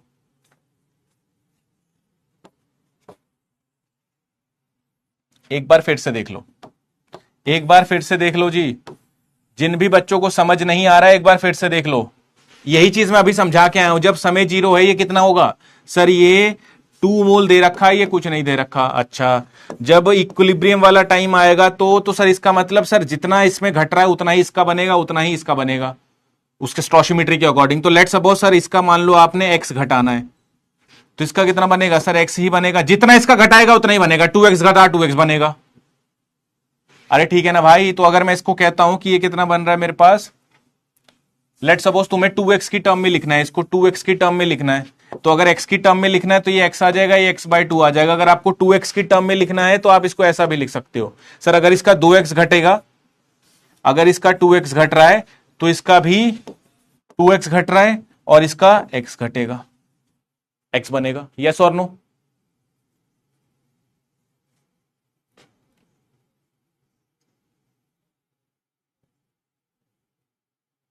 एक ही बात है ना भाई। देखना, अगर तू x घटा रहा है तो सर जितना ये घटेगा उतना ये बनेगा उसी के अकॉर्डिंग। अगर आप 2x बना रहे हो तो आप 2x, यहां पे 2 स्टोशियोमेट्री है तो सर जितना घटेगा उतना ये बनेगा और इसका हाफ बनेगा, दैट मींस x ये बनेगा। अरे तुम्हें ये बात समझ आ रही है कि नहीं यार? उसके बाद मुझे कॉन्सेंट्रेशन निकालना है। कॉन्सेंट्रेशन क्या होता है sir, number of moles upon volume. Moles कितने हैं सर, 2 - 2x अपॉन वॉल्यूम 1 है, अगेन 2x अपॉन वॉल्यूम 1 है, अगेन x अपॉन वॉल्यूम 1 है। अब तुझे देख NO का कंसेंट्रेशन दे रखा है, ये कितना दे रखा है 0.4, इसका मतलब अब 2x का वैल्यू दे रखा तो यहां वैल्यू रख दे, तो 2 - 0.4। हेलो, ये कितना है 0.4, ये कितना है 0.4, आंसर। सॉरी, ये 2x का वैल्यू है ना, तो x का वैल्यू कितना हो जाएगा 0.2। अब ये 2x का वैल्यू है ना 0.4, तो x का वैल्यू कितना हो जाएगा 0.2।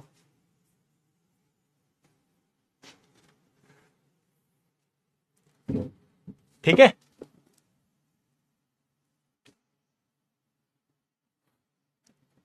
नहीं चेंज होगी श्रुति जी, नहीं चेंज होगी। देखो कहां चेंज हो रही है, कहां चेंज हो रही है, देखो मैं दोनों करके दिखा देता हूं।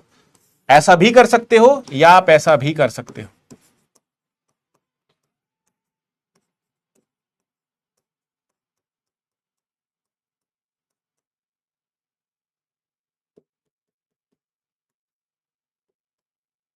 अगर मान लो आपको निकालना है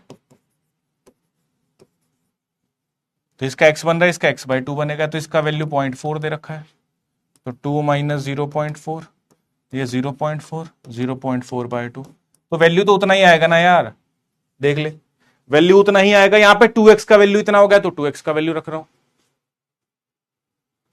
ठीक है। तो मुझे अगर केसी लिखना है, ये कितना आ जाएगा 0.4, जो भी है उसका स्क्वायर, जो भी है उसका स्क्वायर। तो आप केसी का एक्सप्रेशन लिखो, NO² Cl2 अपॉन NOCl का स्क्वायर, दैट इज 0.4 का स्क्वायर 0.2 अपॉन 2 माइनस 0.4। इसको सॉल्व कर लो, you got your answer. I hope so आपको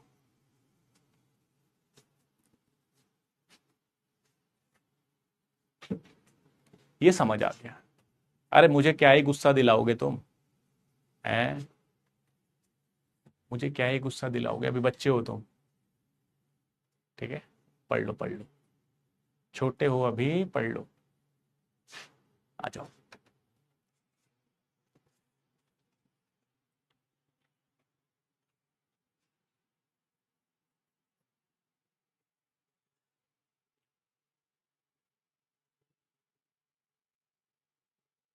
ठीक है, आ जाओ आगे चलते हैं। सो ये स्टोशियोमेट्री वाली कहानी थी, ये ध्यान रखनी है। अब मैं आपको थोड़ा सा और आगे लेके चलता हूं कहानी में, और वो कहानी है रिलेशन ऑफ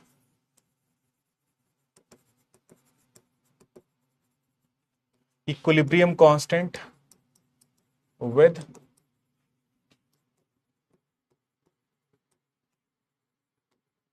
थर्मोडायनेमिक एंटिटी। ध्यान रखना, relation of equilibrium constant with thermodynamic entity, ठीक है। इसमें पहली चीज कि as equilibrium is obtained only in reversible reactions,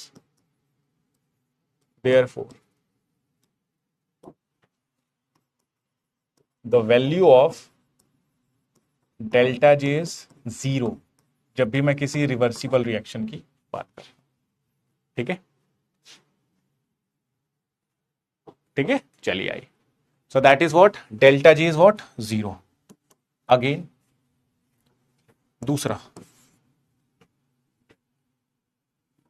the relation of standard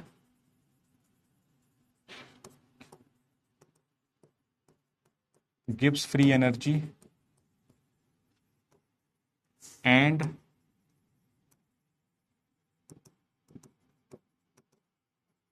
equilibrium constant is, तो delta G not is equals to minus RT/ln K equilibrium। That's expression is very very important,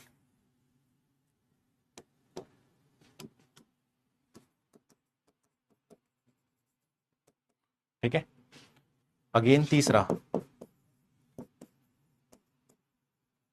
the value of delta J is what delta H minus T delta S,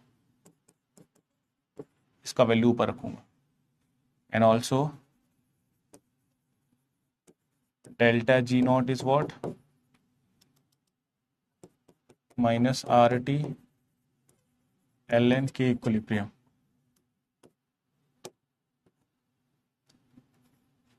दोनों को relate कर, मतलब delta G की जगह मैं ये value रख सकता हूँ delta H minus T delta S is equals to minus RT/ln K equilibrium.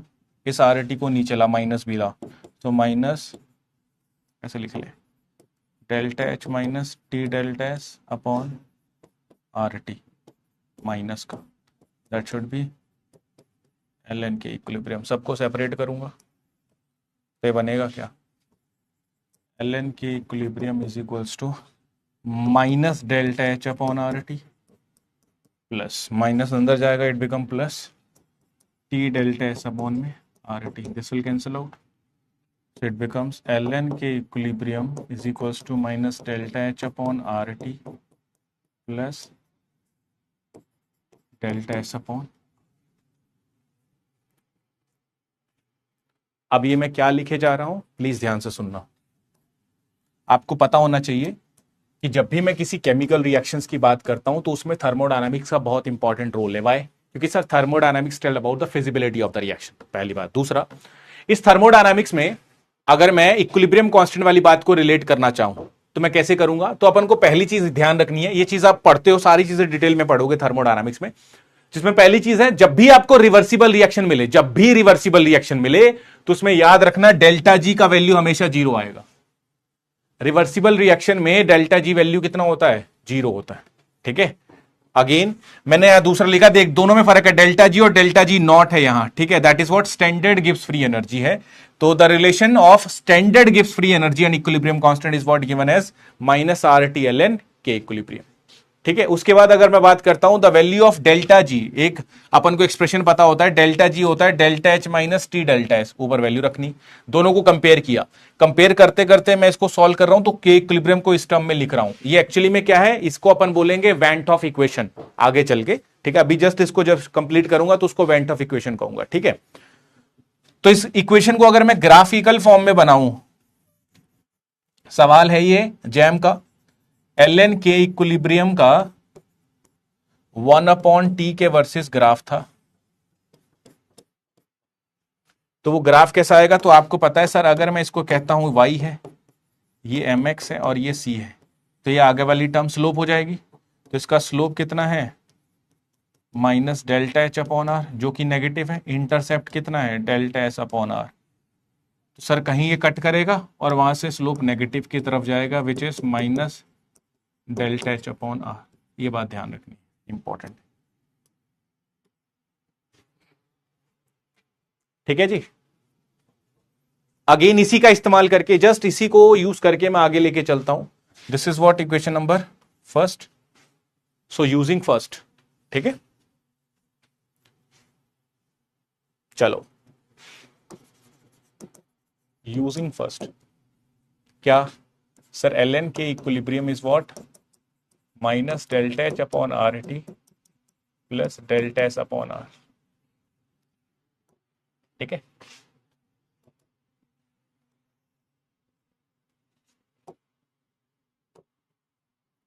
ये वैल्यू है. अब मैं इसको करूंगा पहला differentiated form of went Hoff equation. मतलब ये कि सर डिफरेंशिएटेड फॉर्म अगर मैं लिखना चाहूं वेंट ऑफ इक्वेशन के लिए, तो वेंट ऑफ इक्वेशन होती क्या है? वेंट ऑफ इक्वेशन कहीं ना कहीं,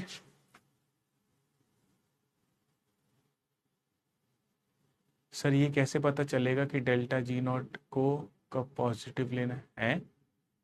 ये स्पॉन्टेनिटी के बारे में, कब पॉजिटिव लेना है कब नेगेटिव लेना है, ये स्पॉन्टेनिटी के आधार पे देखा जाता है, जो अपन थर्मोडायनामिक्स में पढ़ते हैं. यहां उसका कोई रोल नहीं है, उसकी चिंता मत करो. यहां पे उसका कोई रोल नहीं है, इक्विलिब्रियम पे कोई रोल नहीं है उसका. अब अगर मैं ये बात समझाने लग जाऊंगा तो थर्मोडायनामिक्स चल पड़ेगी. अगर डेल्टा जी नेगेटिव होता है इसका मतलब प्रोसेस स्पॉन्टेनियस है. सर हमें कैसे पता चलेगा कि वो नेगेटिव है कि पॉजिटिव है? तो उसका वैल्यू आप निकालते हो. बहुत सारे प्रोसेस होते हैं, बहुत सारे कंडीशंस होते हैं, बहुत सारे सिस्टम्स होते हैं जिनके लिए आप, जैसे कोई भी रिएक्शन हो रही है उसके लिए आप डेल्टा जी निकालते हो. फिर वहां से पता चलता है कि इसका वैल्यू नेगेटिव आ रहा है कि पॉजिटिव आ रहा है, और उससे अपन को आइडिया मिलता है कि ये स्पॉन्टेनियस है कि नॉन स्पॉन्टेनियस. सर ln वाला जी तो स्टैंडर्ड है, तो कंपेयर कैसे कर सकते हैं? किससे कंपेयर करना है नितिन शर्मा? सर ln वाला जी तो स्टैंडर्ड है, तो कंपेयर कैसे कर सकते हैं? भाई मेरे हर के लिए स्टैंडर्ड अलग होगा ना भाई, हर एक के लिए स्टैंडर्ड अलग होगा, हर एक के लिए डेल्टा जी नॉट का वैल्यू अलग अलग होगा ना. तो differentiated form of went Hoff equation क्या होगा? सर डिफरेंशिएटेड फॉर्म का मतलब है कि मुझे इसको डिफरेंशिएट या डिफरेंशिएशन की फॉर्म में लिखना है, और वो भी किस तरीके से? तो इसको अपन ध्यान रखेंगे विद रिस्पेक्ट टू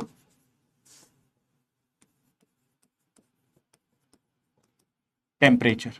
तो जब भी अपन टेम्परेचर के रिस्पेक्ट में किसी भी चीज को डिफरेंशिएट करते हैं, for example d upon dt, ये होता है टेम्परेचर के रिस्पेक्ट में डिफरेंशिएट करना। किसको कर रहा हूं, D L N K equilibrium. ये किसके बराबर आ जाएगा, डी बाई डी टी, इसका वैल्यू कितना है minus delta H upon R T plus delta S upon R. Sir ये क्यों कर रहे हो आप, ये क्यों कर रहे हो भाई, ये क्यों कर रहे हो आप, आपको क्या जरूरत है ये सब करने की, ये क्यों कर रहे हो आप। इसलिए कर रहा हूं ताकि मैं जब भी वेंट ऑफ इक्वेशन को डिफाइन करूं तो वेंट ऑफ इक्वेशन होती क्या है, तो अगर मेरे पास दो केमिकल रिएक्शन है, या यूं कह ले कि ए कोई रिएक्शन है, ये इक्विलिब्रियम कांस्टेंट T1 टेम्परेचर पे K1 शो कर रही है, सेम ऐसे ही ए से बी सेम रिएक्शन है बट इसका टेम्परेचर T2 है, तो इसका इक्विलिब्रियम कांस्टेंट भी चेंज होगा K2। तो वो जो वेंट ऑफ इक्वेशन है वो हमें यही बताती है कि जब मैं टेम्परेचर T1 से T2 चेंज करता हूं तो इक्विलिब्रियम कांस्टेंट कितना बदलता है, बस। दैट मींस ये इक्विलिब्रियम कांस्टेंट को टेम्परेचर के साथ रिलेट करके उसका चेंज बताती है। डी का मतलब होता है चेंज, तो इसको पूरे को पढ़ूंगा तो कैसे पढ़ूंगा, change in equilibrium constant with change in temperature.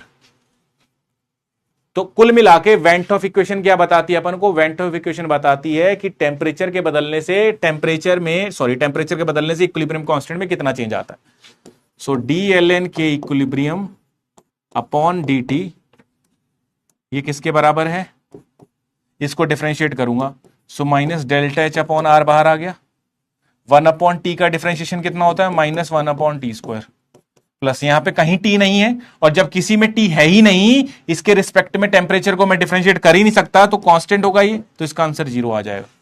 So D L N K equilibrium upon D T is equals to minus minus become plus, तो ये बन जाएगा जी delta H upon R T square. ठीक है, ये ध्यान रखना। अगेन इसको उधर ले जा, इस वाली टर्म को उधर ले जा, this is known as differentiated form, इसको डिफरेंशिएटेड फॉर्म कहता हूं। अब मैं इसको इंटीग्रेटेड फॉर्म में लिखता हूं,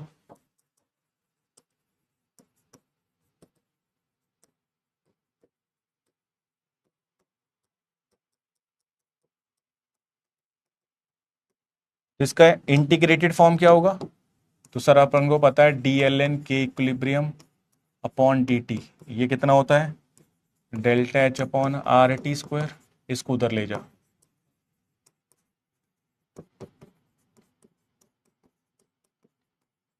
ठीक है, अब इसको मैं डिफरेंशिएट करूंगा, करो जी।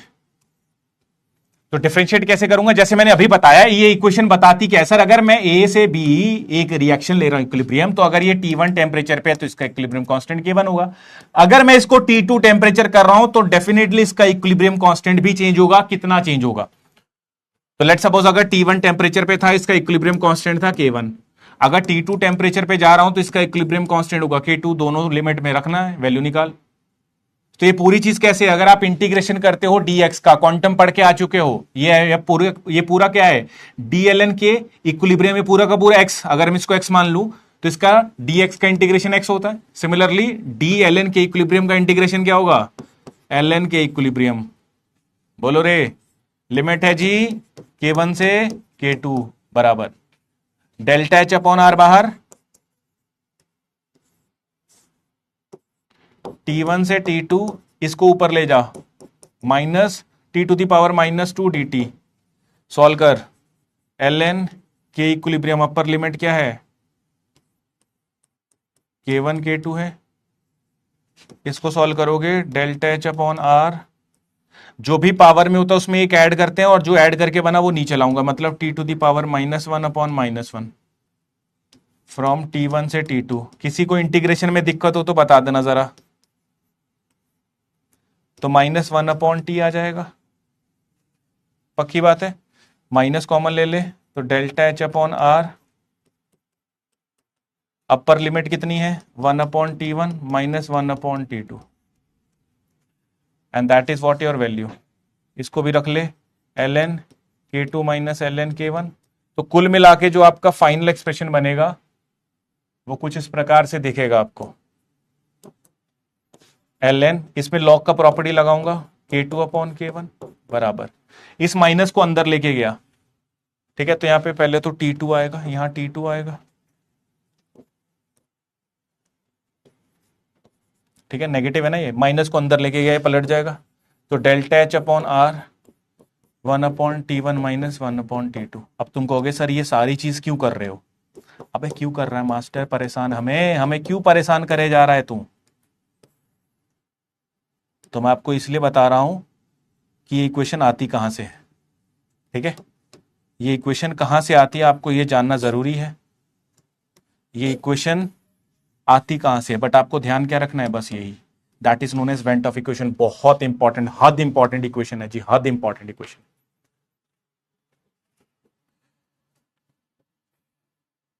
ठीक है,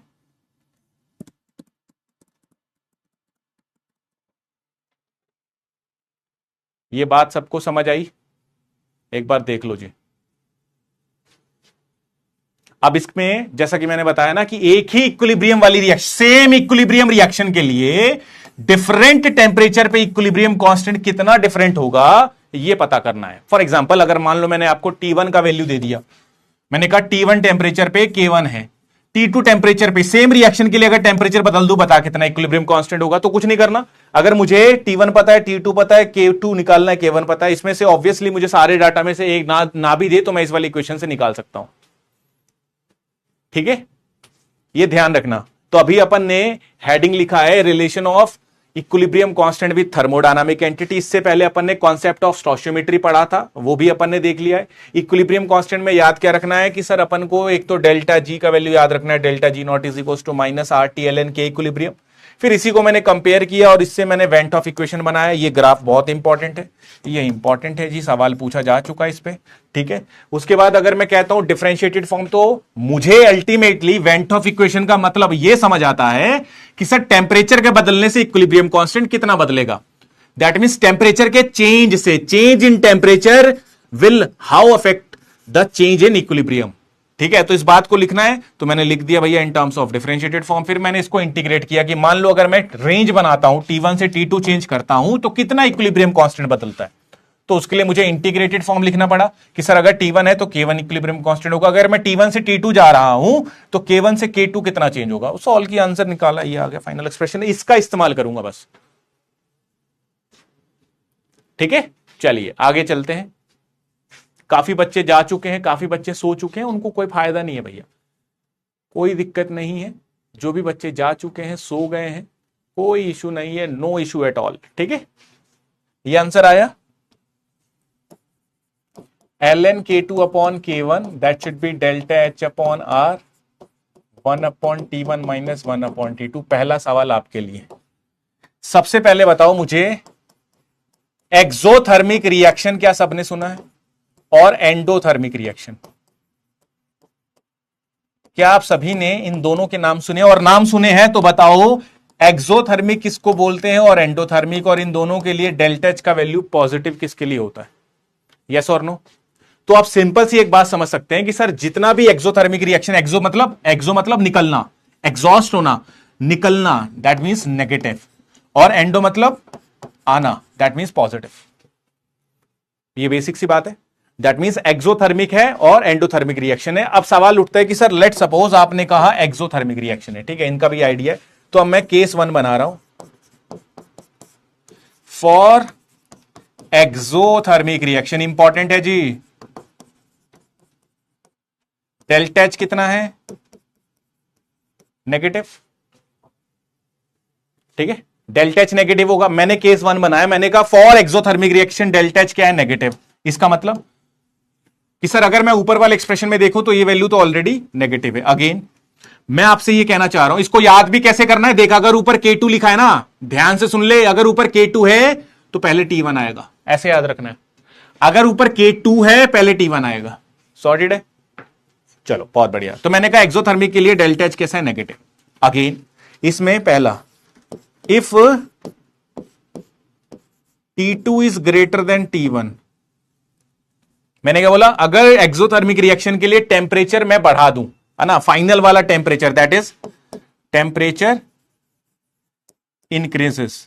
इनिशियली T1 था, फिर मैं T2 कर दूं, तो बताओ इक्विलिब्रियम कांस्टेंट किसका बड़ा होगा, K1 बड़ा होगा कि K2? सॉर्टेड है। आओ तो मैं आंसर करता हूं, मैं इस इक्वेशन से ही आंसर करूंगा। क्यों? क्योंकि सर ये वही इक्वेशन है जो हमें यह बताती है कि टेम्परेचर के बदलने से इक्विलिब्रियम कांस्टेंट कैसे बदलता है। तो बता देंगे, देख sir ln K2 upon K1 is equals to delta H upon R 1 upon T1 minus 1 upon T2। पक्की बात है। लेट सपोज मैंने जैसे अभी लिखा भी एक्सोथर्मिक रिएक्शन है, तो ये कैसा होगा, नेगेटिव। बहुत बढ़िया, क्योंकि मुझे पता है सर इसको और ढंग से लिखूंगा, इसको और ढंग से लिखूंगा, तो मैं इसको ऐसा भी लिख सकता हूं, delta H upon R, LCM ले ले, T2 minus T1 upon T1 T2। इससे आसान हो जाएगा समझना, देख कैसे। लेट सपोज मैंने कहा डेल्टा एच एक्सोथर्मिक है तो नेगेटिव होगा। बहुत बढ़िया। T2 बड़ा है तो T2 माइनस T1, अबे बड़े में से छोटा घटाएगा तो ओवरऑल ये वैल्यू कैसी रहेगी, पॉजिटिव। तो एक्सोथर्मिक है, नेगेटिव है, T2 ग्रेटर है T1 से तो ये पॉजिटिव है, तो ओवरऑल मल्टीप्लाई में दोनों पॉजिटिव नेगेटिव, ओवरऑल क्या रहेगा, नेगेटिव। बहुत बढ़िया। इसका मतलब सर जो भी ln K2 अपॉन K1 का वैल्यू है वो कैसा है जी, नेगेटिव। अब इस बात को डीकोड करना आना चाहिए। नेगेटिव का मतलब, फॉर एग्जांपल आप इसको कैलकुलेट करना, ln 2 अपॉन 3 और ln 3 अपॉन 2। मुझे बस इसको कैलकुलेट करके बता दो ln 2 अपॉन 3 का वैल्यू कितना आ रहा है, पॉजिटिव आ रहा है कि नेगेटिव, मुझे इससे मतलब है। इसमें से बताओ किसका वैल्यू पॉजिटिव आएगा। तो जब आप कैलकुलेट करोगे, मैं कैलकुलेट करके दिखा भी देता हूं, ये बात आपको थर्मोडायनामिक्स में तो गजब ही इंपॉर्टेंट है, बहुत इंपॉर्टेंट, बहुत हेल्प करेगी आपको ये ln वाला, ठीक है। कंपैरिजन में मैं लिख के दे देता हूं 2 डिवाइडेड बाय 3, तो आ जाएगा जी माइनस 0.4 अप्रोक्सली, और ये आ जाएगा जी ln ऑफ 1.5 दैट इज 0.40। ठीक है। तो कहने का मतलब क्या, प्लीज ध्यान से सुनना। कहने का मतलब यह है सर, यहां से जो अपन को ऑब्जर्वेशन मिल रहा है कि अगर कोई वैल्यू में निकाल रहा हूं ln में, और वो भी रेशियो में है, और ऊपर 2 है नीचे 3 है, मतलब ओवरऑल ये 1 से छोटी हुई वैल्यू, अगर मैं इसको x मान लूं, अगर मैं ln x का वैल्यू निकाल रहा हूं और ये नेगेटिव आ रहा है, ये कब आएगा सर, जब x का वैल्यू लेस देन 1 हो। यस और नो, इस बात से एग्री कर रहे हो, इस बात से एग्री कर रहे हो, यस और नो। अगर मैं इस ln 2/3 को ले रहा था, तो 2 छोटा है 3 बड़ा है, तो ये वैल्यू हमेशा 1 से कम आएगा, और जब भी 1 से कम आएगा तो वैल्यू इसका नेगेटिव आ रहा है। आप करके देख लो, कोई से वैल्यू 1 से कम कर लो, नेगेटिव ही आएगा। तो इस बात को अगर मैं जनरल वे में लिखूं, तो मैंने इसको x बोल दिया, तो सर अगर ln x नेगेटिव आ रहा है, इसका मतलब x हमेशा 1 से छोटा ही होगा। सिमिलरली लेट सपोज मैं इसकी बात करता हूं, तो इसका पॉजिटिव आ रहा है, तो अगर मैं इसको x मान लूं, तो ln x अगर पॉजिटिव आ रहा है, इसका मतलब x का वैल्यू हमेशा 1 से बड़ा हो।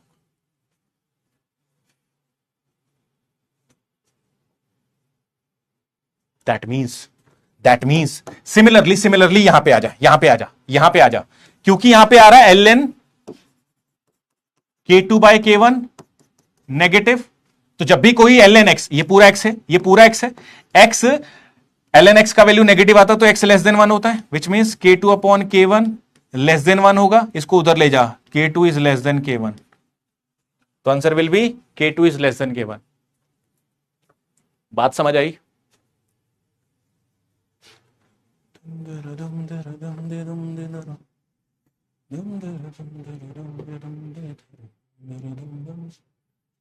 बोलो रे, इंपॉर्टेंट है गुड्डू, बात हर एक चीज को ढंग से समझा रहा हूं, बिल्कुल सिस्टमैटिकली अपन बातें समझ रहे हैं। सर ये है, ये नेगेटिव है, इसका मतलब ऊपर वाली वैल्यू छोटी है, 1 से कम है, 1 से कम का मतलब लेट सपोज यहां भी नेगेटिव आ रहा है, x का वैल्यू लेस देन 1 है, K2 bye K1 less than 1 है, तो K2 is less than K1। ठीक है, अरे बोलो ना यार। सिमिलरली लेट सपोज इसी में एक्सोथर्मिक ही रिएक्शन है दूसरा, if T2 is less than T1, मतलब पहले वाला टेम्परेचर ज्यादा है और फिर फाइनल वाला मैं घटा रहा हूं, मतलब टेम्परेचर को घटा रहा हूं। तो आप मुझे इजीली बता सकते हैं सर कुछ नहीं करना, ऊपर वाला जब भी ऐसा टेम्परेचर से इक्विलिब्रियम कांस्टेंट को कंपेयर करना हो, तो हमें तो पता है वेंट ऑफ इक्वेशन। तो अगर यहां K2 आ रहा है तो यहां आ जाएगा जी 1 upon T1 minus 1 upon T2, और ढंग से लिख ले तो T2 minus T1 upon T1 T2। Solve करो तो क्या करोगे सर, ये एक्सोथर्मिक रिएक्शन है तो नेगेटिव होगा, T2 लेस देन है तो ये भी नेगेटिव होगा, नेगेटिव नेगेटिव बिकम प्लस, तो ln K2 बाय K1 क्या आ रहा है, पॉजिटिव। ये अगर x का वैल्यू है तो x अगर पॉजिटिव, मतलब ln x अगर पॉजिटिव आता है तो x ग्रेटर देन 1 होता है, that means K2 upon K1 greater than 1 है, that means K2 is greater than K1। Answer बोलो, बोलो रे। सबको समझ आ रहा है? ये बात बहुत इंपॉर्टेंट है, बहुत बच्चों को कंफ्यूजन रहता है इसमें। ये जो मैंने बात बताई ना, ये बहुत इंपॉर्टेंट बात है जी, कंफ्यूज नहीं रहना है इसमें। ओके चलिए आइए, अब मैं बताता हूं केस सेकंड। जब एंडोथर्मिक रिएक्शन,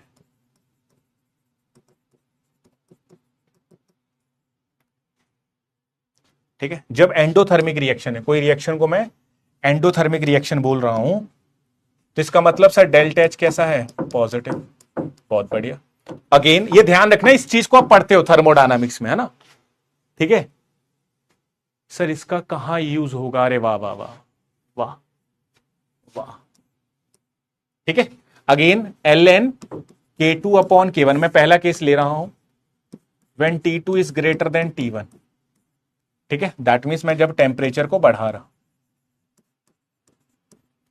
तो सर इसका मतलब ये है कि सर अगर मैं टेम्परेचर बढ़ा रहा हूं, तो अब मुझे इक्विलिब्रियम कांस्टेंट का मतलब बताना। तो अपन को पता sir L N K2/K1, that is what delta H upon R, 1 इसको ढंग से लिख लिया तो T2 माइनस T1/T1T2, ऐसा भी लिख सकता हूं।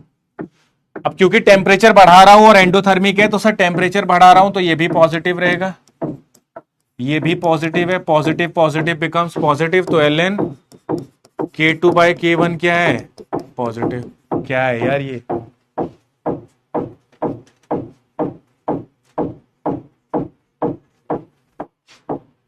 ठीक है, किसका मतलब? इसका मतलब सर x का वैल्यू ग्रेटर देन 1 होगा, ये पूरा x का वैल्यू ये ग्रेटर देन 1 होगा। K2/K1 ग्रेटर देन 1 है, तो K2 is greater than K2।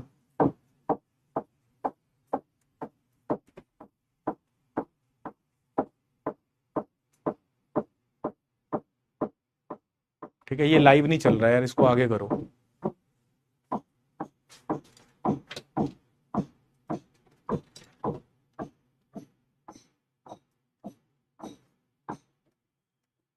ठीक है, चलो आओ सेकंड केस, कि जब मैं T2 को कम करता हूं T1 से, तो इसका मतलब कि सर टेम्परेचर को मैं घटा रहा हूं, तो L N K2/K1 is equals to delta H upon R T2 minus T1/T1T2। ठीक है, इसको सॉल्व करोगे तो ये पूरी वैल्यू कैसी है? सर टेम्परेचर घटा रहा हूं तो ये नेगेटिव है, ये पॉजिटिव है, पॉजिटिव इंटू नेगेटिव, नेगेटिव। तो इसका मतलब सर अगर इस पूरी वैल्यू को मैं x मान लूं तो x लेस देन 1 होगा, K2/K1 लेस देन 1 होगा, K2 is less than K1। तो ये सारी बातें आपको ध्यान रखनी है कि जब भी मैं, ये डिपेंड करता है सिर्फ टेम्परेचर बढ़ाने घटाने से नहीं, ये इस बात पे डिपेंड करता है कि एंडोथर्मिक है रिएक्शन कि एक्सोथर्मिक है रिएक्शन। इसी बात पे आप टेम्परेचर बढ़ा रहे हो घटा रहे हो, उसके अकॉर्डिंगली चेंज होगा। ठीक है, चलो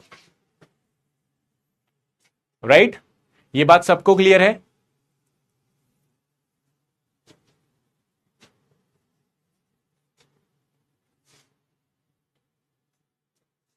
तो आज अपना तीसरा लेक्चर था ना, शायद तीसरा लेक्चर है।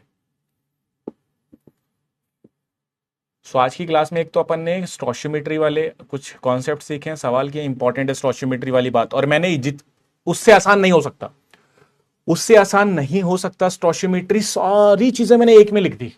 अब तू कोई सी भी रिएक्शन उठा, उसके लिए कुछ भी निकालना हो तो वहीं से निकाल सकता है। ठीक है, ध्यान रखना। और दूसरा मैंने आज पढ़ा है went Hoff equation. Went Hoff equation क्या रिप्रेजेंट करता है? सर सेम केमिकल रिएक्शन के लिए अगर टेम्परेचर चेंज करता हूं तो उसके लिए इक्विलिब्रियम कांस्टेंट कैसे बदलता है। राइट बच्चों, कुछ बच्चे ही रिप्लाई करते हैं। ठीक है, चलिए कोई बात नहीं, ध्यान रखना इन बातों को, पढ़ लेना। ये क्वेश्चन आपका होमवर्क है, सिंपल सा क्वेश्चन है, ये आपका होमवर्क है बच्चों। ठीक है, डीपीपी सॉल्व कर लेना। ठीक है,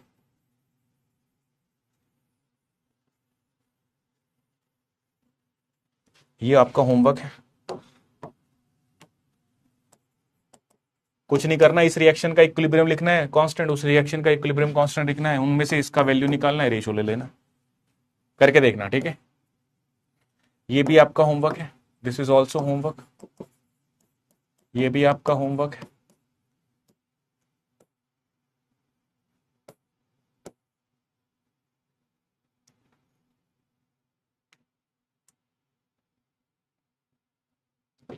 ठीक है, और इन बातों को भी आप एक बार देख लो, पढ़ लेना।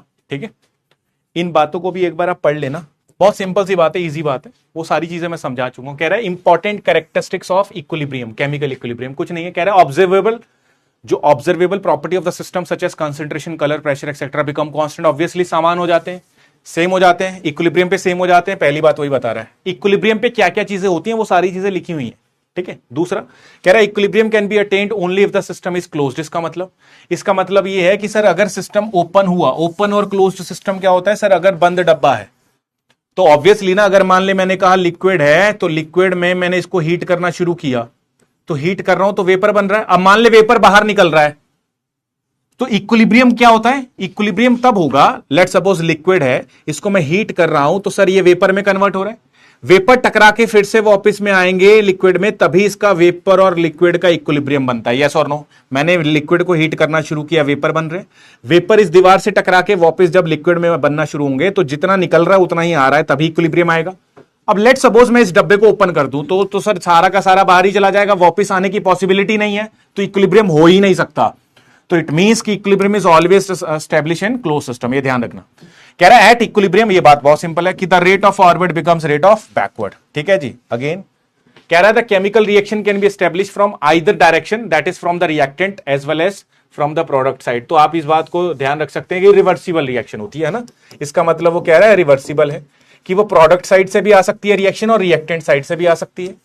And the last one is बहुत इंपॉर्टेंट है, ये सवाल आ चुका है, ये वाला 2024 में पूछा जा चुका है, 2024 में, कि the catalyst does not alter the state of equilibrium, कि what is the effect of catalyst. Effect of catalyst क्या है, कैटलिस्ट का क्या इफेक्ट है, ये सारे बच्चे नोट करके आएंगे, नेक्स्ट क्लास में फिर से एक बार पढ़ा दूंगा, मैं नोट करने के लिए बता रहा हूं, लिख के आना सब कुछ। ठीक है, a catalyst does not alter the state of equilibrium, मतलब वो उसके स्टेट को नहीं बदलता, वो उस इक्विलिब्रियम के स्टेट को नहीं बदलता कि इक्विलिब्रियम के वैल्यूज को चेंज कर दे। वो करता क्या है, सो इन अ रिवर्सिबल रिएक्शन, अबे यार, in a reversible reaction the catalyst increases the rate of forward as well as backward. ये सिर्फ रेट को बदलता है, उसकी इक्विलिब्रियम को नहीं बदलता। Hence the equilibrium is not Altered and the only effect adding the catalyst is the attain equilibrium faster, क्योंकि वो रेट बढ़ा देगा। अबे जितनी आगे जा रही है, जितनी पीछे जा रही है, अगर वो जल्दी से आगे पीछे जाने लग जाए तो वो जल्दी अटेन हो जाएगा इक्विलिब्रियम, दैट्स इट। उसकी वैल्यू को वो अफेक्ट नहीं करता, it only affect the rate. ठीक है, ये ध्यान रखना, इंपॉर्टेंट है जी, ये इंपॉर्टेंट। तो ये लिख के ले आना, बाकी सारी चीजें मैं ऑलरेडी आपको पढ़ा चुका हूं। ठीक है, चलिए जी, बहुत बहुत शुक्रिया बच्चों, आई होप सो।